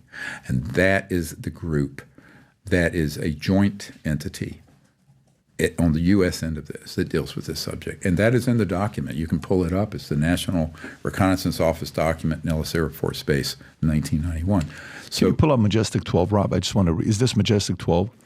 Also known as Magic 12, is a purported organization that represents UFO conspiracy theories. The organizations claim to be the code name of an alleged secret committee of scientists, military leaders, and government officials formed in 1947 by an executive order by President Harry Truman to facilitate recovery and investigation of alien spaceships, spacecrafts. The concept originated in a series of supposedly leaked secret government documents first circulated by ufologists in 1984. Right. Upon examination, the Federal Bureau FBI declared the documents to be complete bogus, and many ufologists considered them to be elaborate hoax. Majestic 12 remains popular among some UFO conspiracy theories, and the concept has appeared in popular culture, including television, film, and literature. Here's what I think actually happened. If you want to hide something, you hide it in plain sight. So a great deal of information in those documents is true, but the way they came about was a hoax. So if you're involved with counterintelligence and information's coming out, you want to divert people to something that's the provenance is going to be a problem. And that way it takes them down. The National Security Agency guy described it to me this way. He was the right hand to General Odom back in the day, who was the director of the NSA. And he said, we call this a DDT operation. You set up a decoy, you distract people, and then you trash them. And so by releasing things that are of questionable provenance, then it can, you sort of put it out there, and much of the information may be correct, but because the provenance is bogus, it takes the information down with it. So one of the things that's very complicated is understanding how counterintelligence and disinformation works on this. It's Byzantine, it's complicated, it takes a lot to unravel it. And that's why I tend to be very careful with both witnesses and documents if I don't have a good provenance for it. So, I mean, that is something that's hard to do when you're trying to run an operation like we do without any, real clearance. I mean, you have to rely on people and their credibility and what documentation they can prove. And I think what's most important, the reason I'm releasing this archive, is that if you go through it carefully, you see where the dots all connect. But these intelligence briefings we're working on, the modules, we call these intelligence modules, when those get put in, it's going to connect all these dots. And that's a big undertaking that we're working on right now. Jamie Dimon, where do you put him? Is Jamie Dimon a person all the way at the top or not really? I wouldn't know. I don't know anything about him. You don't know anything about Jamie Dimon? I have no information on Elon, what do you think about Elon Musk? And what role, is he like a Nikola Tesla? Is he a good guy in your eyes? Is he somebody that, the establishment can't stand? Is he someone they can't control? Well, I think that certainly if he was inclined to research this end of it, he wouldn't be making I call it a fake Tesla. I mean, a real Tesla car wouldn't have to be plugged in. It most certainly wouldn't have 900 and some pounds of lithium-ion batteries. It would be an electromagnetic generator. If you look at this archive, we have this whole account of this inventor named Floyd Sweet. He had something the size a little bit bigger than a cigarette pack. And this was back in the 80s. And we have all the documentation on this. Huge files on it. And it was running a 300 horsepower motor that could run your car. And it never had to be plugged in. I think the battery started up with some very tiny battery, And once that circuit started, it was pulling energy out of what's called the quantum vacuum. Some people call it the zero-point energy field. But let's describe what that is. You see your tea glass there, that mug. Mm-hmm. The amount of potential energy in the space in that mug is enough energy to boil off all the oceans of the Earth. It's been quantified. And that's called the zero-point energy field. So if you understand the physics of these very high voltage, VHV we call them, very high voltage systems, where it may be millions of volts, but at very low power, but at certain cycles per second, certain frequencies, you can tap into that. Depends on what material you're using. Explain zero-point energy to the average person. Well, so visualize just the space around you. Mm-hmm. And everything around you, if you get down to, by classic definition, it's the energy left after even all subatomic particles have been brought down to minus 270 some degrees Kelvin. But there's still this energy field. That's the baseline energy field that all of matter, space, time, subatomic particles are fluxing in and out of. And interestingly, the early Lockheed man-made UFOs were called flux liners because they were tapping into that energy field, the quantum flux. So that's basically it. And it's huge. I mean, I think Nikola Tesla called it the infinite energy field. And Professor Dirac, and modestly called it the Dirac Sea. But a scientist named Dr. Casimir, Casimer, back in the 30s postulated this, but then proved its existence in the 50s, another important date. And that's called the Casimir effect. The scientific information on that is also in this intelligence archive. So, I wasn't even born when Professor Casimir proved the existence. Now, what's debated amongst scientists currently is that you can tap into it from a practical point of view. But you can. And the proof is, you know what the proof is? Look at one of those UFOs moving. No jets, no rockets, no internal combustion engines, no nuclear, no heat signature. In fact, when you get those things operational, temperature actually goes down. If you're in a hangar with 2 or 3 of these things hovering, Like we have the pictures in our archive of what's called the ARB there at the Norton Air Force Base in 1988. It actually is like an air conditioning. It cooled it down. So not only do you not have heat coming off of it, it actually pulls temperature down somewhat. And so there's so many applications of these sciences. I mean, think about it. It'd be free energy, refrigeration, cooling server farms, if you're concerned about climate change for whatever reason. But even people who don't think there's climate change due to pollution, there's 5+ million people a year die from particles, from emissions, coal and gas and oil, and not to mention radiation causing cancer from nuclear. And all of that would be replaced. See, I mean, all that's gone. Now, that's the good news. The bad news is you're stepping on the toes of hundreds of trillions of dollars in assets. Not just the market cap of these big corporations, but the commodities. Think of what's traded on the Chicago Board of Trade, just in futures and commodity trading. It's trillions. So all of that, you're not trading commodities anymore. I'm surprised you're not studying much of Jamie Dimon or Larry Fink or BlackRock or some of these guys, because who is funding all these programs? Where are they getting the money from? Oh, yeah. Well, Goldman Sachs and BlackRock definitely have involvement with these operations. And the more current people who are involved, the more it's shadowy. But when people get older or pass away, then they start talking. Let me give you a great example. After World War II, at the end of the war, there was a man named Paul Mellon, who was, the Mellon, Carnegie, the Mellon family, one of the few billionaires in the world at the end of World War II. His grandson has worked with me, who was also a senator, John Warner's son.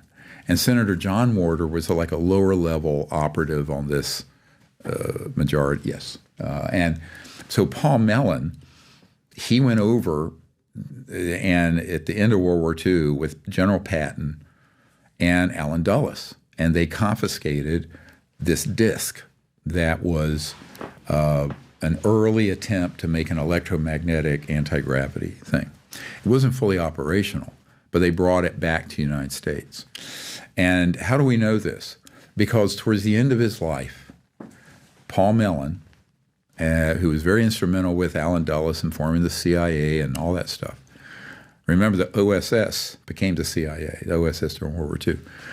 And when he was getting older, he had a couple martinis and told his grandson, John Warner IV, that in fact he had gone over there and brought this thing back, and that it was not one of the jet rocket thrusters, it was electromagnetic and anti-gravity. And so, I mean, that we're talking now the end of World War II in Germany in 1945. So that is something. What you find is that as some of these folks get older, before they meet their maker, as it were, they start telling things to me or to other family members who then share it. So that's, a pattern that in terms of, I have debriefed, if you look at this list, there's 760 whistleblowers and witnesses, but I've met with more. Some of them I never quite get their name. There's probably over 1,000. But all the people on that list I've debriefed. Over 34 years. So I carry that in my head, which is why I'm trying to put some of this down, in case something happens to me. Which president have you had direct contact with, you spoke to, that is interested in this? I've never spoken directly with any of the presidents. You've never spoken only people who've been on their cabinet or people who have been like the CIA director or people worked with them. No, I've never met with any of them directly. All of them been asked to. Any of the recent, who's the most recent, most powerful people you've spoken to that's reached out to you? Mm-hmm. Oh, I think by far this former chairman of this Fortune 50 company. He's holding all the cards. Is he respected by a lot of people? Is he somebody that has a reputation? Oh, yes, he is. He would be. Yeah, he very much would. He would be. So okay, as a president, you get to campaign. I'm going to run for president 2024. I'm campaigning for human rights. We're going to fix the border. We're going to go. Climate change is a number one issue, and the economy is stupid, and then we're going to focus on all this stuff, right? All these things that they say they're campaigning on. Okay, great. What's the riskiest thing to campaign on? Let me kind of give you a couple of them, and you tell me, okay? One, here's what my campaign is going to be. Why is it that only 2 countries in the world allow big pharma to advertise on TV? Us and New Zealand. Why are all the other countries not allowing that to happen? If you help me become president, day one executive order, big pharma will not be able to advertise on TV, just like cigarette and tobacco companies cannot, okay? There's a lot of risk with that, okay? You're going after a lot of strong people, right? Oh, yeah. Number two, as your president, I think one of the things that you as a taxpayer are owed the truth. And I think this government in the recent years, we used to be an open source type of a country when Washington and all the guys ran it. Today, we are no longer open source.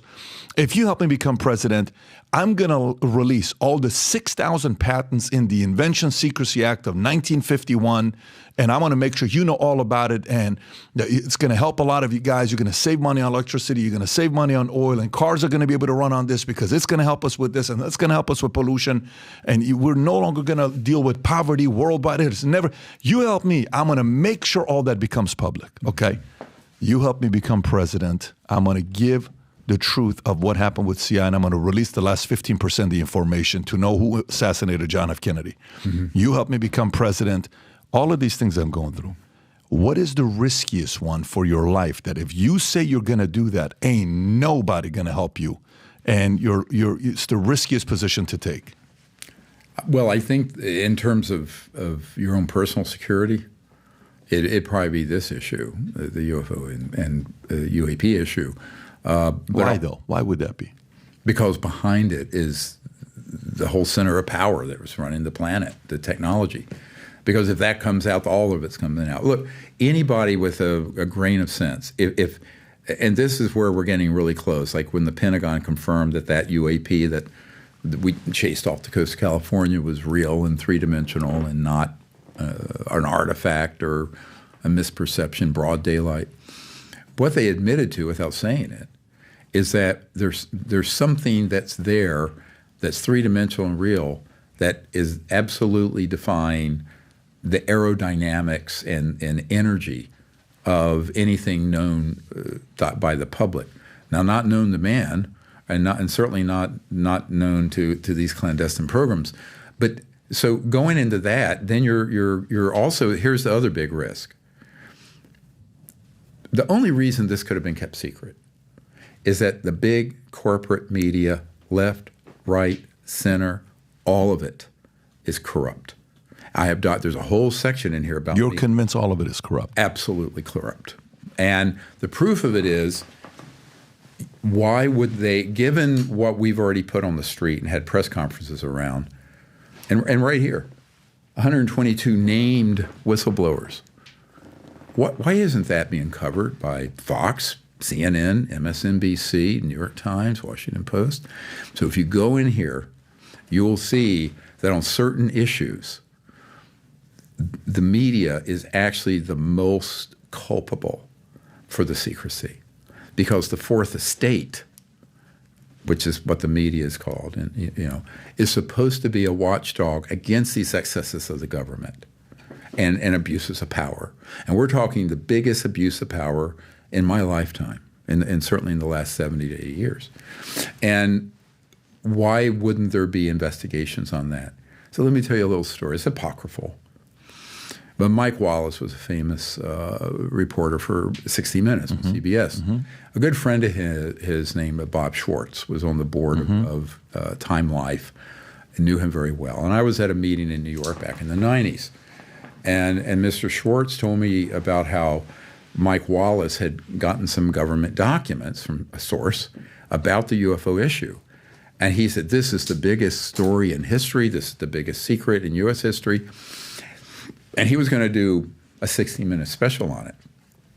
At the time, Westinghouse, the defense contractor, owned CBS, and basically, out from the top, Mike Wallace was told, you'll do no such thing. And he went into a very deep depression. In fact, he went on Larry King and admitted he'd become suicidal because he realized he was a fraud. He used that word. Now, he didn't tell this part of the story. His friend Bob Schwartz told me at a salon, in New York, I think. He told Larry King he thinks he's a fraud? Mike Wallace did. You can go find that. He says, why were you? He says, well, I just thought I was a fraud. And So somewhere in there. Now, I saw that episode, and what Robert Schwartz said, look, he was so devastated because he thought, here we are, the premier investigative journalist. We take on anything. He had never been told he couldn't do a story. He was not allowed to do this story. He was flat out stood down, sat down hard, and said, no, you will not. Now, I have dealt with many media people very high up, and they've had the same thing happen to them. There was a guy named Ira Rosen who was the executive producer of 2020 and Primetime Live. And after the first National Press Club event that we did in 2001, May, it's 23 years ago, he approached me and he wanted to have this first sort of tranche of whistleblowers and witnesses come forward. And so he came out to my home, my farm in Virginia, near the University of Virginia, and I gave him 35 digital hours of summaries of these testimony and hundreds of pages of government documents. He says, if this is true, this is the biggest story ever in U.S. history. I said, yeah, it is. So I said, but I don't think they're going to let you do it. He says, oh, I'm the executive producer of this and that. He had been with, by the way, 60 Minutes. And I think he's back there now. I'm not sure. Anyway, this is a long time ago, 20-some years ago. And I said, Ira, I don't think they're going to let you. A couple weeks later, he calls me up. He says, well, Dr. Greer, you're right. They won't let me do this story. I said, oh, Ira, who are they? And he says, Dr. Greer, you know who they are. And so we stayed in touch for a few years. Now, I can tell you account after account after account like that. So when you get really close to truth, now if you cover nonsense or something that's disinformation or, you know, I was attacked by an alien and raped and have babies floating around Alpha Centauri, they'll cover that. I mean, the media will be happy to cover nonsense. But when you have hard evidence, Interesting. They're not going to cover it. And I don't care how high you think you are in that food chain in the media. I challenge anyone listening to do that. Now, look what happened to Tucker Carlson. I don't know if you know who Tucker Carlson is. He was on Fox. I was on the show a month ago. Oh, okay. Yeah. Well, I would like to be on it, but see, he got gaslit. He had a whole bunch of disinformation people come to him and provided him with enormous amount of false information. And so one of the problems is, you know, a little knowledge is a very dangerous thing on this issue. And it's very easy for someone with a limited amount of access and information to have people come in and steer them in the direction of the aliens are eating us for lunch and taking our babies, right? That whole rubbish. But that is really the stock in trade. So if you move in that direction, doors will open. If you actually start putting out the truth, every door will close. Same thing with Hollywood. You know, I had Arnold Kupelson, who was a huge billion-dollar producer back in the 90s. And you'll see in the archive, 1997, I did a congressional briefing offsite with the first early gathering, or the second early gathering of whistleblowers. The first gathering was 1995 at Asilomar in California. This was 97 in D.C., but at the Georgetown Weston. And so members of Congress came, and Dan Burton, who was chairman of oversight, came, and you know, this was all, you know, there really people really were very interested in hearing this. This was not public; it wasn't in the news. And what I found was one of the men who came, he was going to tell the members of Congress that next day. We had a day first where we met about having been on an interagency committee back in the 70s, where they could hit a button basically and stage an alien attack on the planet and all that. And that all that had been in place before he got there, and I think it was 73 or 4. That night, some guys that he had worked with came to the hotel, took him from his hotel room to a secure site out in Virginia until those briefings for members of Congress was over. Now, some of the raw footage of that meeting is in this archive now. I mean, it was old Hi-8 or VHS tape. It is not cinematic. It's not a production, but it's interesting, very interesting. Ever since you released this, has anybody weird reached out to you? Well, people weird reach out to me all the time, but I'm talking threats. I'm talking we're going to release this thing you did 22 years ago. Oh, sure. You know, stuff I mean, that like happens that. all the time. You know, I just ignore it, and I have. What's good with the folks who are around me now, they monitor what's going on around me. One of your friends before we came in here asked me this, and I said, nothing like that's going to happen and not be known. And so now that there's a SAP stood up to literally arrest and create a criminal case against someone who pulls those kind of illegal operations. You can't threaten. I mean, if you threaten someone, that is in itself a crime, right? Yeah, but I mean, they do it all the time. But they do it all the time. Regular Tuesday for them. Yeah, but now this will be trapped. With this thing that you have. I'm really starting June 20th. I'm really curious to know what the level of credibility and protection will be. Well, we'll see. I mean, yeah, exactly. I trust the director of the team that's liaisoning. This three-letter organization? The group, yeah. And we've spent a lot of time. Are they three-letter or no? Whatever. I mean, there are only so many three-letter agencies. I'm really not going to. So we know that. But it has domestic authority. So are they powerful? Are they powerful enough where they carry, weight? Well, here's the Achilles heel with that. It's a SAP, a special access project. And by definition, it's top secret, it's compartmented. So it's operating under the authority of its immediate supervisor, but it wouldn't go up to the director of that agency. Who do they report to? Independent, because it's a SAP. Yeah, that's right. It's closed. So they hold their own clearance, but they've been authorized. Their group has been authorized to take these people, put protection and monitor. Let me ask you, is it kind of like an independent PMC, except it's an independent CIA version of what a PMC is? No, I mean, it can't be independent totally, but the way compartmented operations are, it's on a need-to-know basis. So, but they have access to governmental information or no? Oh, yeah, and also monitoring. Who gives them permission to do that? The people who've authorized and formed the SAP. And, where it goes beyond that, I don't know, because remember, the idea that, let's say you're the director of the CIA, mm-hmm. You're not signing off on all the thousands of compartmented SAPs and operations. In fact, they've told me, Woolsey told me he barely knows what's going on. I know. Woolsey said he knew nothing. He's like, they kept things away from him. That's what he told me. But that's what they all say. Because that's what Comey said. Comey. Well, they're not lying about that, because this thing is so huge. Here's one of the problems that Eisenhower warned about that he's right, is that this is like a multi-headed monster that's gotten created, and it's so big and it's so out of control.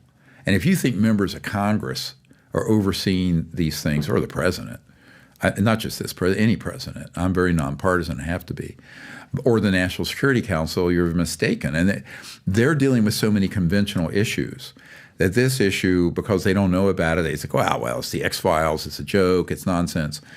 Now, there are good people in Congress now. I would say Mark Warner and Rubio and Gillibrand and the co-chair of Armed Services, and Burchett, Luna, Moskowitz, who's here. I mean, Moskowitz is very interested. I've spoken with him. He's your representative for Fort Lauderdale, part of this area. And, they were sincerely wanting to get to the bottom. The problem is they have no dedicated staff or funding. And one of the bad news things I want to report today is a few weeks ago I met with members of House Oversight, and they were aiming to get subpoena power and a select committee that was funded. Because you need a staff of a couple dozen people just to unpack 10% of this archive I have, and really then start an investigation properly. They don't have that.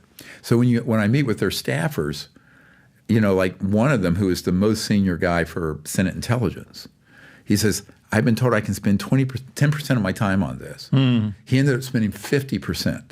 But it was a huge burden.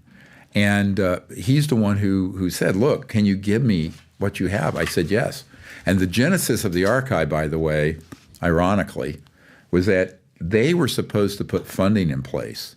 So there'd be a couple dozen people going through my files and archives and information, digitizing them, which they were all in paper and file cabinets, and then going through intelligence analysis and unpack it.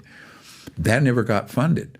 So over the last couple of years, I've spent about $500,000 personally to get that done with some help and some donors, with a skeleton crew of a couple people and some volunteers. So that's why the archive is still not fully organized yet. I'll admit it needs a lot of work, but I wanted to get it out there for the public as sort of a. Let me ask this question on the nuclear side, right? You hear stories about, a lot of times when the aliens show up is when we're in war or nuclear, Absolutely. fears and all this stuff. And then you hear about the time where Eisenhower is on vacation and he steps away for a few days. Apparently, allegedly, he met with aliens because aliens said, you give us the nuclear stuff, we're going to give you some powerful technology. The world was so worried about it that even Associated Press reported that Eisenhower's dead. He died from, cancer or heart attack. They just made up some kind of a story. Right. And he was alive all along. Now, some say that's a myth. Some say that's true. No, I have a document from the Ministry of Defense of I want to France. hear it. Well, that's in here, too. And there was a man who reported out about that meeting. It was at Muroc, M-U-R-O-C. It's sort of near where Edwards Air Force Base is now. It didn't exist at the time in 1956 or 7 when it happened. But yeah, that did happen.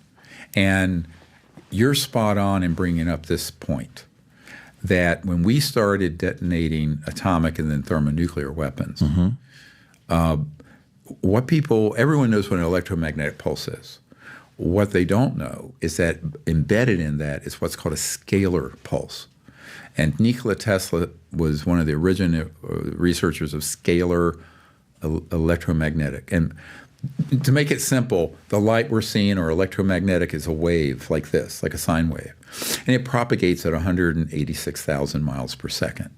Scalar, or it's also called longitudinal, is a point and a line that goes out, boom, at multiples of the speed of light. But when it's done in an uncontrolled way, it rips the fabric of inter- or transdimensional space-time, which disrupts extraterrestrial communications and transport systems. So when we detonated the first atomic bomb, boom, all of a sudden there were ET vehicles investigating everything we were doing on this planet, because it wasn't just that we were on a path where we could kill ourselves. We were disrupting other operations that are extraterrestrial. And very few people understand this. Now, there is an FBI document in the archive.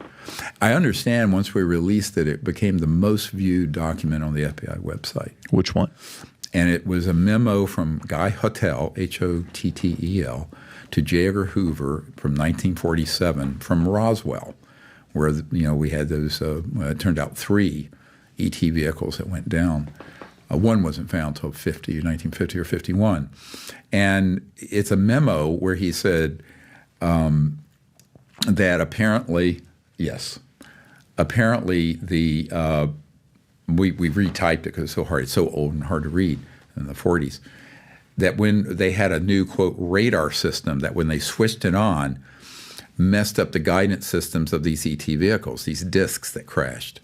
Well, remember, radar is a euphemism for both what you think of radar, where you kind of paint the fuselage. The beams that go out and bounce off an aircraft, metallic, come back, and you track it. But radar is used to track, but then embedded in it can be an active system. And so what they had done, they had put a classified, by 47, they knew these ET craft were all around our nuclear facilities. Roswell was the only nuclear bomb squadron in the world, or atomic bomb squadron, technically. It wasn't nuclear yet. And thermonuclear. It was atomic, like at Hiroshima and Nagasaki. But that was the only place on the Earth, was the Roswell Army Air Base. And so they were trying to track and knock these things down. So that new radar that's mentioned here hit, and it they embedded the scalar signal, and it really, these are all electromagnetic craft. They're guidance systems or propulsion. So it's not like you're hitting them with a missile or a laser. It's these weird directional energy weapons that are cross over into this scalar area. And to this day, when I was over the Black Site in September, about a month before I got injured, there was these massive electromagnetic pulse generators, but they also have embedded in them. So you can target an object with that, hit it, but you also have the scalar, and that can cause these ET craft to get stunned or lose control and crash. So some of the people I'm working with currently have been on those retrieval teams that are actively still doing that. In fact, one of the sites I went over, and I'll show you this video, that 1 or 2 ET craft per year are knocked down there. And it's very worrisome. Worse is that if a civilian aircraft goes in over that temporary flight restriction area, they knock it down. Let me ask you this: when we're talking murder. Here. Yeah, so, no, I mean, listen, this is weird stuff, and that's still going on. Right, that is still happening today, right now, as we speak. The level of technology. Okay, some of the stuff that we got, 0-point energy, teleporting, like the concept of teleporting. Is that something that's out of the ordinary? Is that currently? Do we have access to it? How long have we had it? Who invented it? Is it being used? What's the worry with that? Why are they not releasing it if they have access? There's a lot of questions with it, obviously. Well, all of it. I mean, they don't release it. They don't want anyone to know about it. But if you look at the testimony of one of our witnesses, Fred Threadfeld, 1953, he was at a Canadian Air Force base, and they were experimenting with that so-called teleportation. And he said it was so funny. They were using, everyone smoked back then, these big ashtrays, and it would be, an electromagnetic system here, and at the other end of the base, another one. And this ashtray would go, boom, teleport. Now, Einstein, when he said the same particle could be in 2 places at once, he called it the spooky effect. But really what it is what's called quantum entanglement, where every point in space and time is connected to the other. And if you look up quantum entanglement, that's what this is. But imagine doing that not just with a particle, but with a whole object or a spacecraft. So those experiments were going on also, 30s, 40s, 50s. But when they began to unpack and really have some of the most brilliant minds, I mean, I will tell you, the smartest people I've ever met, with certainly IQs north of mine, have been working on these projects in underground. So you're convinced teleportation is a real thing? Oh, it certainly can be done. When you're reading it, it says teleportation is the theoretical transfer of matter or energy from one point to another without traversing the physical space between them. It is a common subject in science fiction, fantasy, literature, film, video games, and television. In some situations, teleporting is presented as time traveling across space. The use of matter transmitters in science fiction originated at least as early as 19th century. An early example of scientific teleportation is found in an 1897 novel, To Venus in 5 Seconds by Fred Jane. Jane's protagonist is transported from a strange machinery containing gazebo on Earth to planet Venus. A common fictional device for teleportation is a wormhole. In video games, the instant teleportation of a player character may be referred to as a warp. So if that exists... Well, it does. I mean, how are you going to go from one star system to another? Just bear me with me a minute. If you're 1% of the way through our galaxy, the Milky Way, is 1,000 light years, which at the speed of light, which you can't go because as you accelerate the speed of light, you become infinitely massive. So it would be 1,000 years one way, 1,000 years another. So in order to traverse interstellar space, and this was concluded early on by the fact they were here, and we downed some of them, you have to do basically your bending space-time. So visualize this, like a piece of paper. I don't have one, but you have a star system here and we're here. Instead of going in a straight line, even at enormous velocities, like our space shuttle and what have you, through these very high voltage electromagnetic systems that also create gravitational waves, you can bend space-time. So the piece of paper does this. So the 2 points come right here. So you're actually, that's where you get into this whole non-locality in physics and quantum entanglement in an applied setting. So the fact that it's relegated to science fiction is fine. It doesn't mean that it isn't being done, because it has to be. You're not going to be able to travel through interstellar distances in any way during any species lifespan without obliterating, as it were, linear space-time. And it doesn't mean you're not traversing, but you're moving trans-dimensionally. So let's look at it from the point of view of it's like a quantum hologram. A hologram where, like, If you had a hologram of Marilyn Monroe with her skirt, if you zoomed in on one little part of it, it would have the entirety of her image in it, and then zoom in again and zoom in. So when you're talking about a quantum sort of holographic view of the universe, which is a correct one, then you're not traveling in a straight line. And you're using, however, a whole new area of physics. And this is not going to be in your physics textbook or at MIT. It's in these classified areas. And that's why I tell people, I'd say some of the very smartest physicists and electromagnetic engineers I've ever met work in these projects. And they're in, usually most of the time, they're in a deep underground military base. I want to read this. In 1993, Bennett proposed that a quantum state of particle could be transferred to another distant particle without moving two particles at all. This is called quantum state teleportation. There are many following theoretical and experimental papers published. Researchers believe that quantum teleportation is the foundation of quantum calculation and quantum communication. In 2008, M. Hoda proposed that it may be possible to teleport energy by exploiting quantum energy fluctuations of an entangled, you said, entangled vacuum state of a quantum field. In 2023, zero temperature quantum energy transportation was observed and recorded by Kazuki Ikeda for the first time across microscopic distances using IBM superconducting computers that are used by quantum computing. What? So it's already been done as being tested. Well, it has, but on this small level. I'm just saying that when you cross into these, let's call them these forbidden sciences, that are been highly classified. I mean, and they were standing on the shoulders of great people.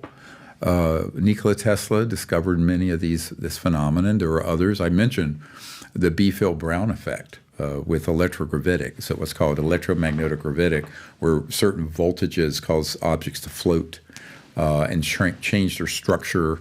And I think it has more to do with the magnetic spin. Now, I'm not a physicist, but from what I've studied and learned from people who worked on it, that is what it's really doing. And it causes a magnetic field flux that alters the mass, the actual, not weight, but mass of an object. And then it can float and go up, put against gravity. And that's how you control. If you look at how these objects move, often they've been, like we had one case when I was in France, and we were doing what we call CE5 contact, which is when we attempt to make contact with these objects and these civilizations. And the object was moving over us at 200,000 kilometers per hour. It was tracked by the French Ministry of Defense. And an admiral was there. We were doing a demonstration for them. And it could make a right-hand turn or stop. Now, if you were in a normal vehicle, if you were a pilot in a normal object, your brains would come out of your nose. The G-forces would kill you immediately. So we know that they're able to do that and also control for 1G. In other words, so you're really in an electromagnetic space-time bubble when you're moving like that. And that technology, as I mentioned, began to be experimented with in the 20s and 30s. But by the time the 40s came along and they started in earnest studying the extraterrestrial vehicles, it took a while. And also, it's not just energy and propulsion, it's specialized materials. I have the CEO of a corporation that was working on the skin of one of these, part of the craft. And it was such an unusual crystalline metallic material. And they spent many years and figured out how to fabricate it. So some of the really specialized materials we have that we use have been sort of 2 or 3 steps removed, spun off from reverse engineering, studying extraterrestrial, not just energy and propulsion, but material science. So the material sciences are really interesting. And then the final one that's the big one is communication. Because the communication is, well, Elon Musk would love this with Neuralink, but it's non-local. So their communication systems involve the ability to interface with very well-designed electromagnetic systems that interface with the consciousness field and thought. So in other words, you want to do something to your computer, you just think to it without a wire, without an implant. I can see that. Mm-hmm. But think of it. I mean, a thought. What is thought? We have these thoughts, and it's like, hey, what dreams may come. But many people have had these sort of experiences where they've had an out of body or near death. In my case, I met my wife in a series of lucid dreams. I think it's because I'm part Cherokee. Same here. Yep, I met her that way. I met her too at 18 years old. Yeah. Well, we're going to have our 45th anniversary in a couple months. So what's interesting is that think about a civilization so advanced that aspect of thought and consciousness, without wiring, without something at the speed of electromagnetic, can interface with a device. So in 1991, I wrote a paper, and it was about this, and it was called Consciousness-Assisted Technologies, but it goes the other way, where a technology can assist your own consciousness. So you hear about the CIA remote viewing programs, like Ingo Swann, who was a friend of mine I knew, where they were able to use consciousness to spy on the Soviet Union or what have you, so-called psychic abilities. I mean, it's sort of a loaded term because it's so usually wacky, but that is real. And imagine a civilization so advanced that innate ability is augmented, assisted with technological systems, and the reverse, that their technological systems can interface directly. So when you hear many accounts of these ETs, you'll see they'll touch a console and think to it, and the craft moves and goes. So this is not Alexander Graham Bell using the speed of light electromagnetic. I think sometimes, you're thinking about somebody, and then boom, 3 seconds later, you get that phone call. Mm-hmm, sure. And that's happened, I don't know how many times, sure, where it happens. Well, how did this happen? Right. What gave you the signal that was coming? What gave you a signal that was taking place? I couldn't pinpoint on what that is. Oh, I do. But what is that? What it is. Yeah. Okay, this is why this is beautiful. This gets back into conscious quantum entanglement. So the ultimate non-local entangled field is the conscious mind itself. Ernst Schrödinger, who was one of the fathers of quantum mechanics and particle wave theory in 1908, he said the total number of minds in the universe is one, and that is a singularity. So the real singularity they're looking for is actually the consciousness field.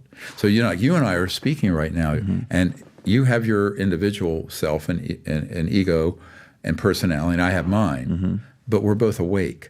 And that awake field is a singularity. But we end up closing it off. So if you open, this is what meditation does.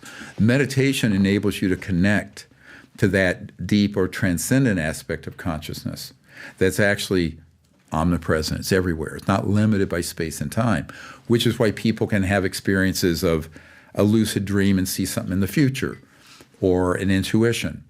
And I, as a medical doctor, I'm not practicing now, and the nurses knew I used to be able to do this. I would sense if someone had an occult or hidden cancer, and I would just enigmatically order a CAT scan when it didn't seem to be indicated, and it would be in there because I could sense it, see it. So that's something we ought to teach all doctors, by the way, but someday we will. But this is an area that gets into a really controversial part of the work we do, and that is going beyond just sort of the material entanglement to, how are these civilizations communicating? Well, it can't be like our cell phone at the speed of light, and it's got to be something that is instantaneous. Well, it turns out through the consciousness field and thought, you actually can connect, bang, instantly across 1 million light years of space, which is really amazing to think about. Yes, it's a way mind, thoughts, teleport. I don't know if you want to use that word. Could physical things teleport? Could you? Yes. At one point, one would say, how am I going to be able to email you to go from here to Australia within half a second? How does that happen, right? What causes that to happen, right? Some of the stuff is way too advanced for the average person to be thinking about. This is why, specific topics like this, we're having this conversation with you. But let me go to the next topic here. So ESG, right? Environmental, social governance. so important that even this net zero, asset managers initiative, I don't know if you're familiar with it or not, they're talking about more than 315 signatories with the U.S. dollar, $57 trillion in assets under management. The Net Zero Asset Managers Initiative is an international group of asset managers committed consistent with their fiduciary duty to their clients and beneficiaries to supporting the goal of net zero greenhouse gas emissions by 2050 or sooner, in line with the global efforts to limit warming to 1.5 degrees Celsius. Right. And to supporting investing aligned with net zero emission by 2050 or sooner. Are these guys noble people, or are they full of shit? Well, to be honest with you, I think many of them are well-meaning but uninformed. In other words, you're not going to – I have the largest legal allowable solar farm in Virginia at my farm because the state caps how big it can be. And when our power went out in a snowstorm, we had no heat. We had nothing. It barely – I mean, this is a joke. You're not going to run a planet with 8 billion people with solar and wind. Now, with these zero-point, quantum vacuum, these sort of technologies that have been confiscated, patents have been confiscated, what we've been talking about, that would get us there very quickly. But so I think their aspirations may be, in fact, noble, but their methodology is fatally flawed because they're not going to get there with any of the schemes that they're planning now. And that's the frustration here.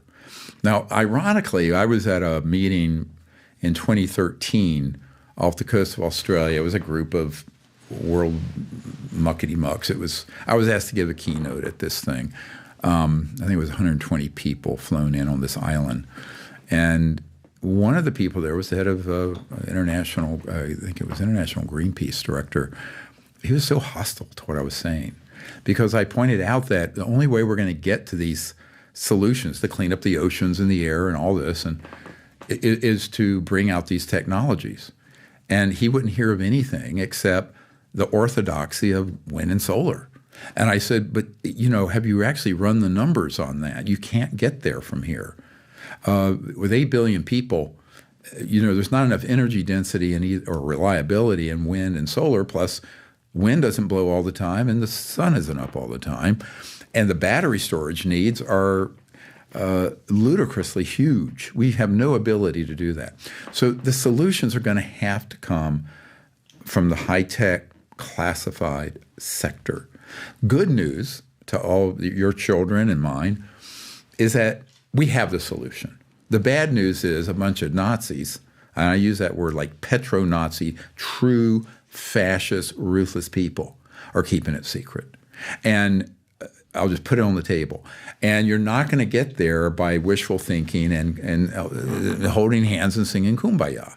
You're going to have to do the heavy lift of getting these declassified. Now, here's another solution. I've made an appeal, if there are people of high net worth, to put together a venture capital fund that would be an angel fund to create an open source R&D lab on this kind of electromagnetic and physics.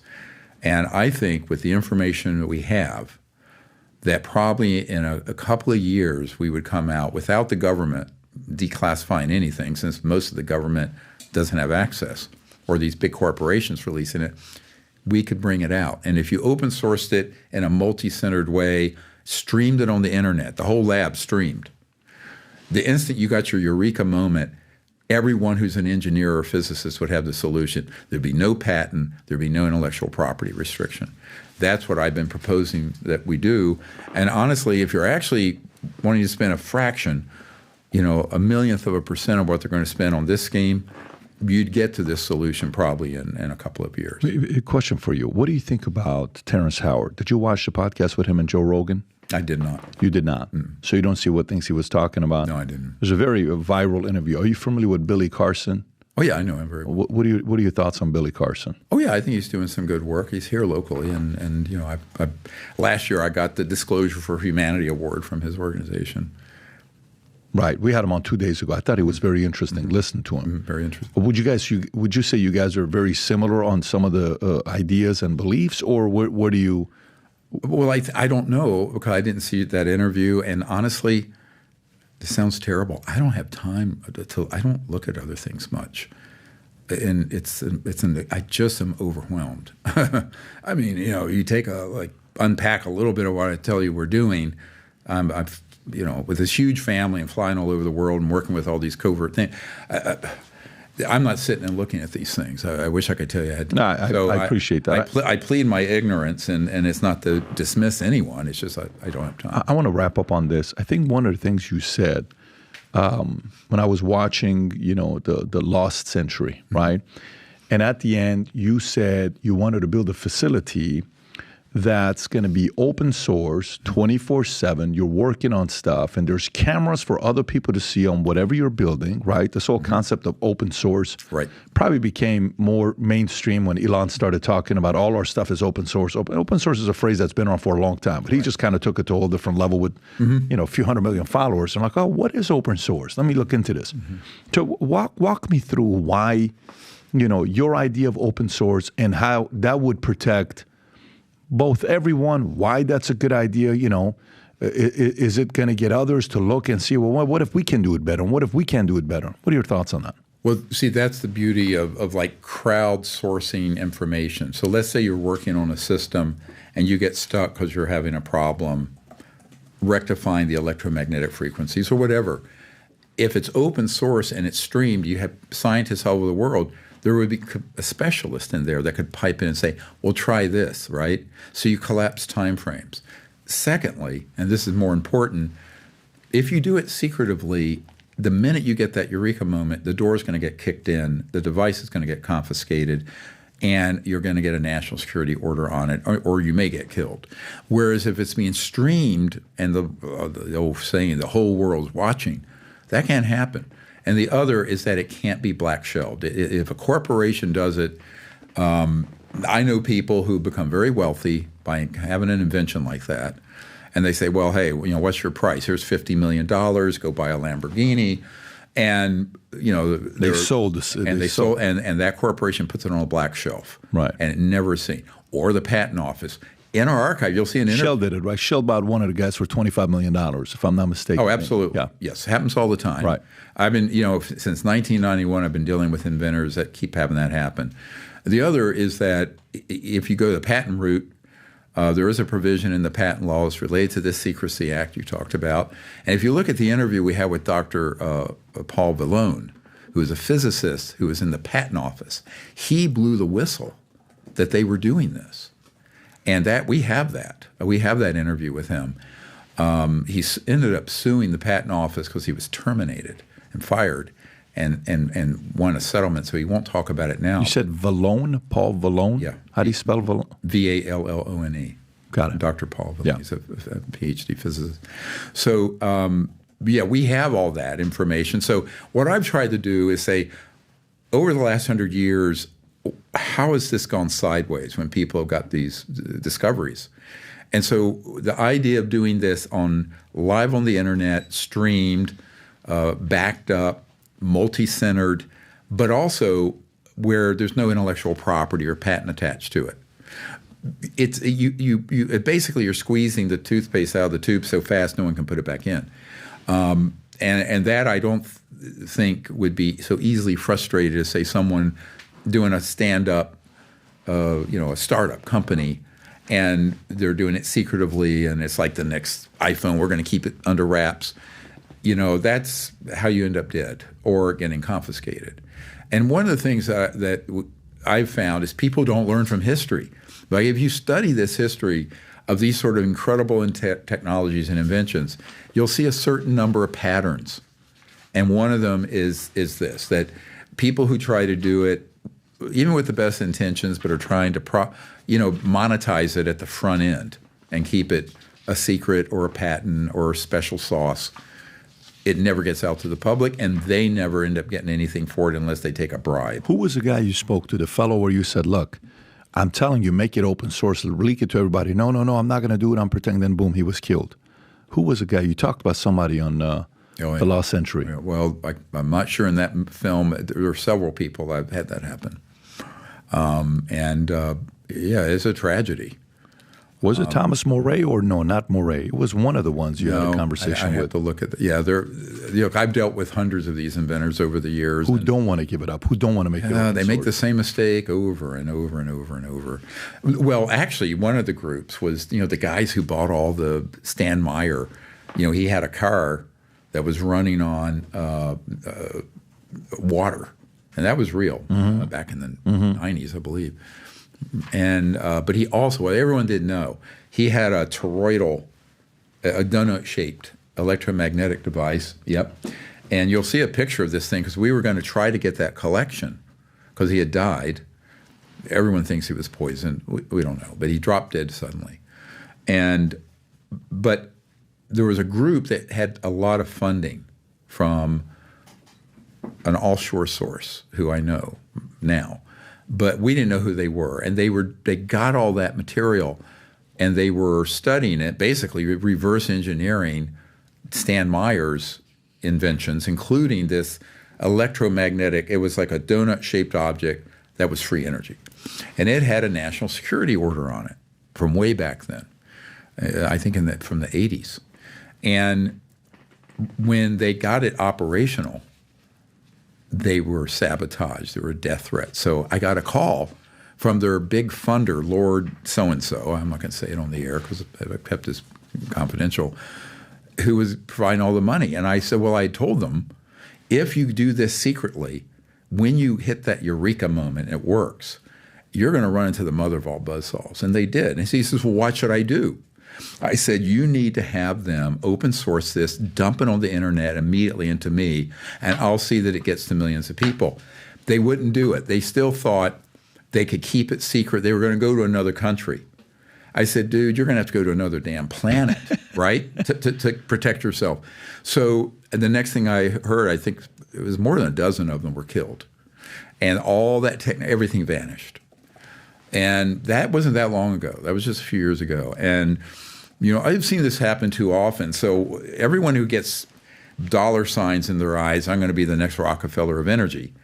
Yeah, well, here's what's going to happen. Before that occurs, Murder Incorporated is going to kick your door in and kick your ass. Or, they'll offer to buy you out. But you're not going to benefit humanity or the earth. I think it's sort of like when the DARPA, the Defense Advanced Research Project Administration, started the internet. It was them, not Al Gore. And Al Gore claimed he invented the internet. It's funny. But the truth is, DARPA, it's open source, and it spun off thousands of companies, including some that are trillion-dollar companies. I think that if a group did this as angel funders, they would be able to get it out there, and it would spawn a whole new economy. Imagine what could happen in Africa and South America and India, impoverished areas. You would have such a huge uplift in humanity and the economy. Now, as that goes up, there are going to be some people who will go the other way, just like Braille typewriters didn't adapt to the internet age and computers, and so they went the way of all flesh. If you made horse carriages and you didn't adapt to the automobile, you went bankrupt. So, at a certain point, that's just the way technology has to evolve. So the secrecy around all this, it's time for it to end. And that's how it's going to happen. It isn't going to happen. Open source model. So you have to be willing to do it for civilization and your kids and family and others instead of your pocketbook. Yeah, but on the second order, now let's remember, if you did it open source, it doesn't mean you can't then productize it, create products secondarily. Now, there'll be a lot of people doing that, but it's like the first Xerox machine was still the first Xerox machine, even if it eventually got copied and imitated. And let's not forget, in this climate globally, I don't care if you patent it or keep it secret. The first thing that's going to happen is in China and other countries, they're going to study it, reverse engineer it, come out with generation 2, and they're not going to care about your patent or your intellectual property. Even in America, that we just saw what happened with the FTC non-compete laws. They just changed right now. That's getting effect in August that they're doing that. Right. Okay. That's just a given. Yeah. So I tell people about this, you need to be smart about it, because if you don't learn from history, you're going to repeat it and repeat it and repeat it. And that's, as I say, it's the definition of insanity, doing the same thing over and over, expecting a different result. So I think this is a fresh approach. It's controversial because most people I've met of high net worth, they want to keep it secret. They want to monetize it. It's like, dude, you've already got $1 billion. Do you care? I mean, at a certain point, I'm a retired doctor. I'm comfortable, but I can't fund something like that. But I'm always astonished at how myopic a lot of folks are about this. Have you ever had a meeting with Elon Musk or not? Have you guys ever had a conversation? No, I haven't. Okay. Yeah, I don't know him personally. Interesting. Yeah. I have a friend who does. But have you've never been on Tucker? You guys have never had any conversations? No. I think he reached out. It just hasn't happened. I'd love to. Yeah. Yeah. No, hook us up. I think he's been on the right path on some things on this issue, and then I think he got gaslit and diverted. I'll be honest with you. Yeah, I think his level of curiosity and willingness to seek the truth and challenge the status quo and have the I don't give a attitude is going to both get him in trouble as well as get us closer to the truth. Yes. And I think that's a very honorable position to be in, risky. Yep. Because you risk not being liked and hated and, defame and defamation, all this other stuff that comes with it. But hey, I've had it. But the other thing is, I said this earlier, a little knowledge is a dangerous thing with this issue, because I think out in the public, there's 9 parts disinformation and fake stuff, and maybe 1 part real. And so, the reason the chief folks for the Senate Intelligence Committee have asked me to come in is because they know that I actually have information. And so I think journalists like Mr. Carlson or others need to, if they're really going to look into this, need to look into it properly and avail themselves of experts. And I always tell people, not me so much as what we've collected. But I can articulate that. But I just think it's very important for people to understand this is not like anything else. If you take for the top secret document from Canada from 1950, one of the things it said, black and white, this issue is the most secret subject in the entire U.S. government, exceeding the secrecy of the detonation of the first hydrogen bomb, when they were working on the hydrogen bomb. That was 1950, 52, we detonated it. Imagine anything more secret than the ultimate doomsday weapon.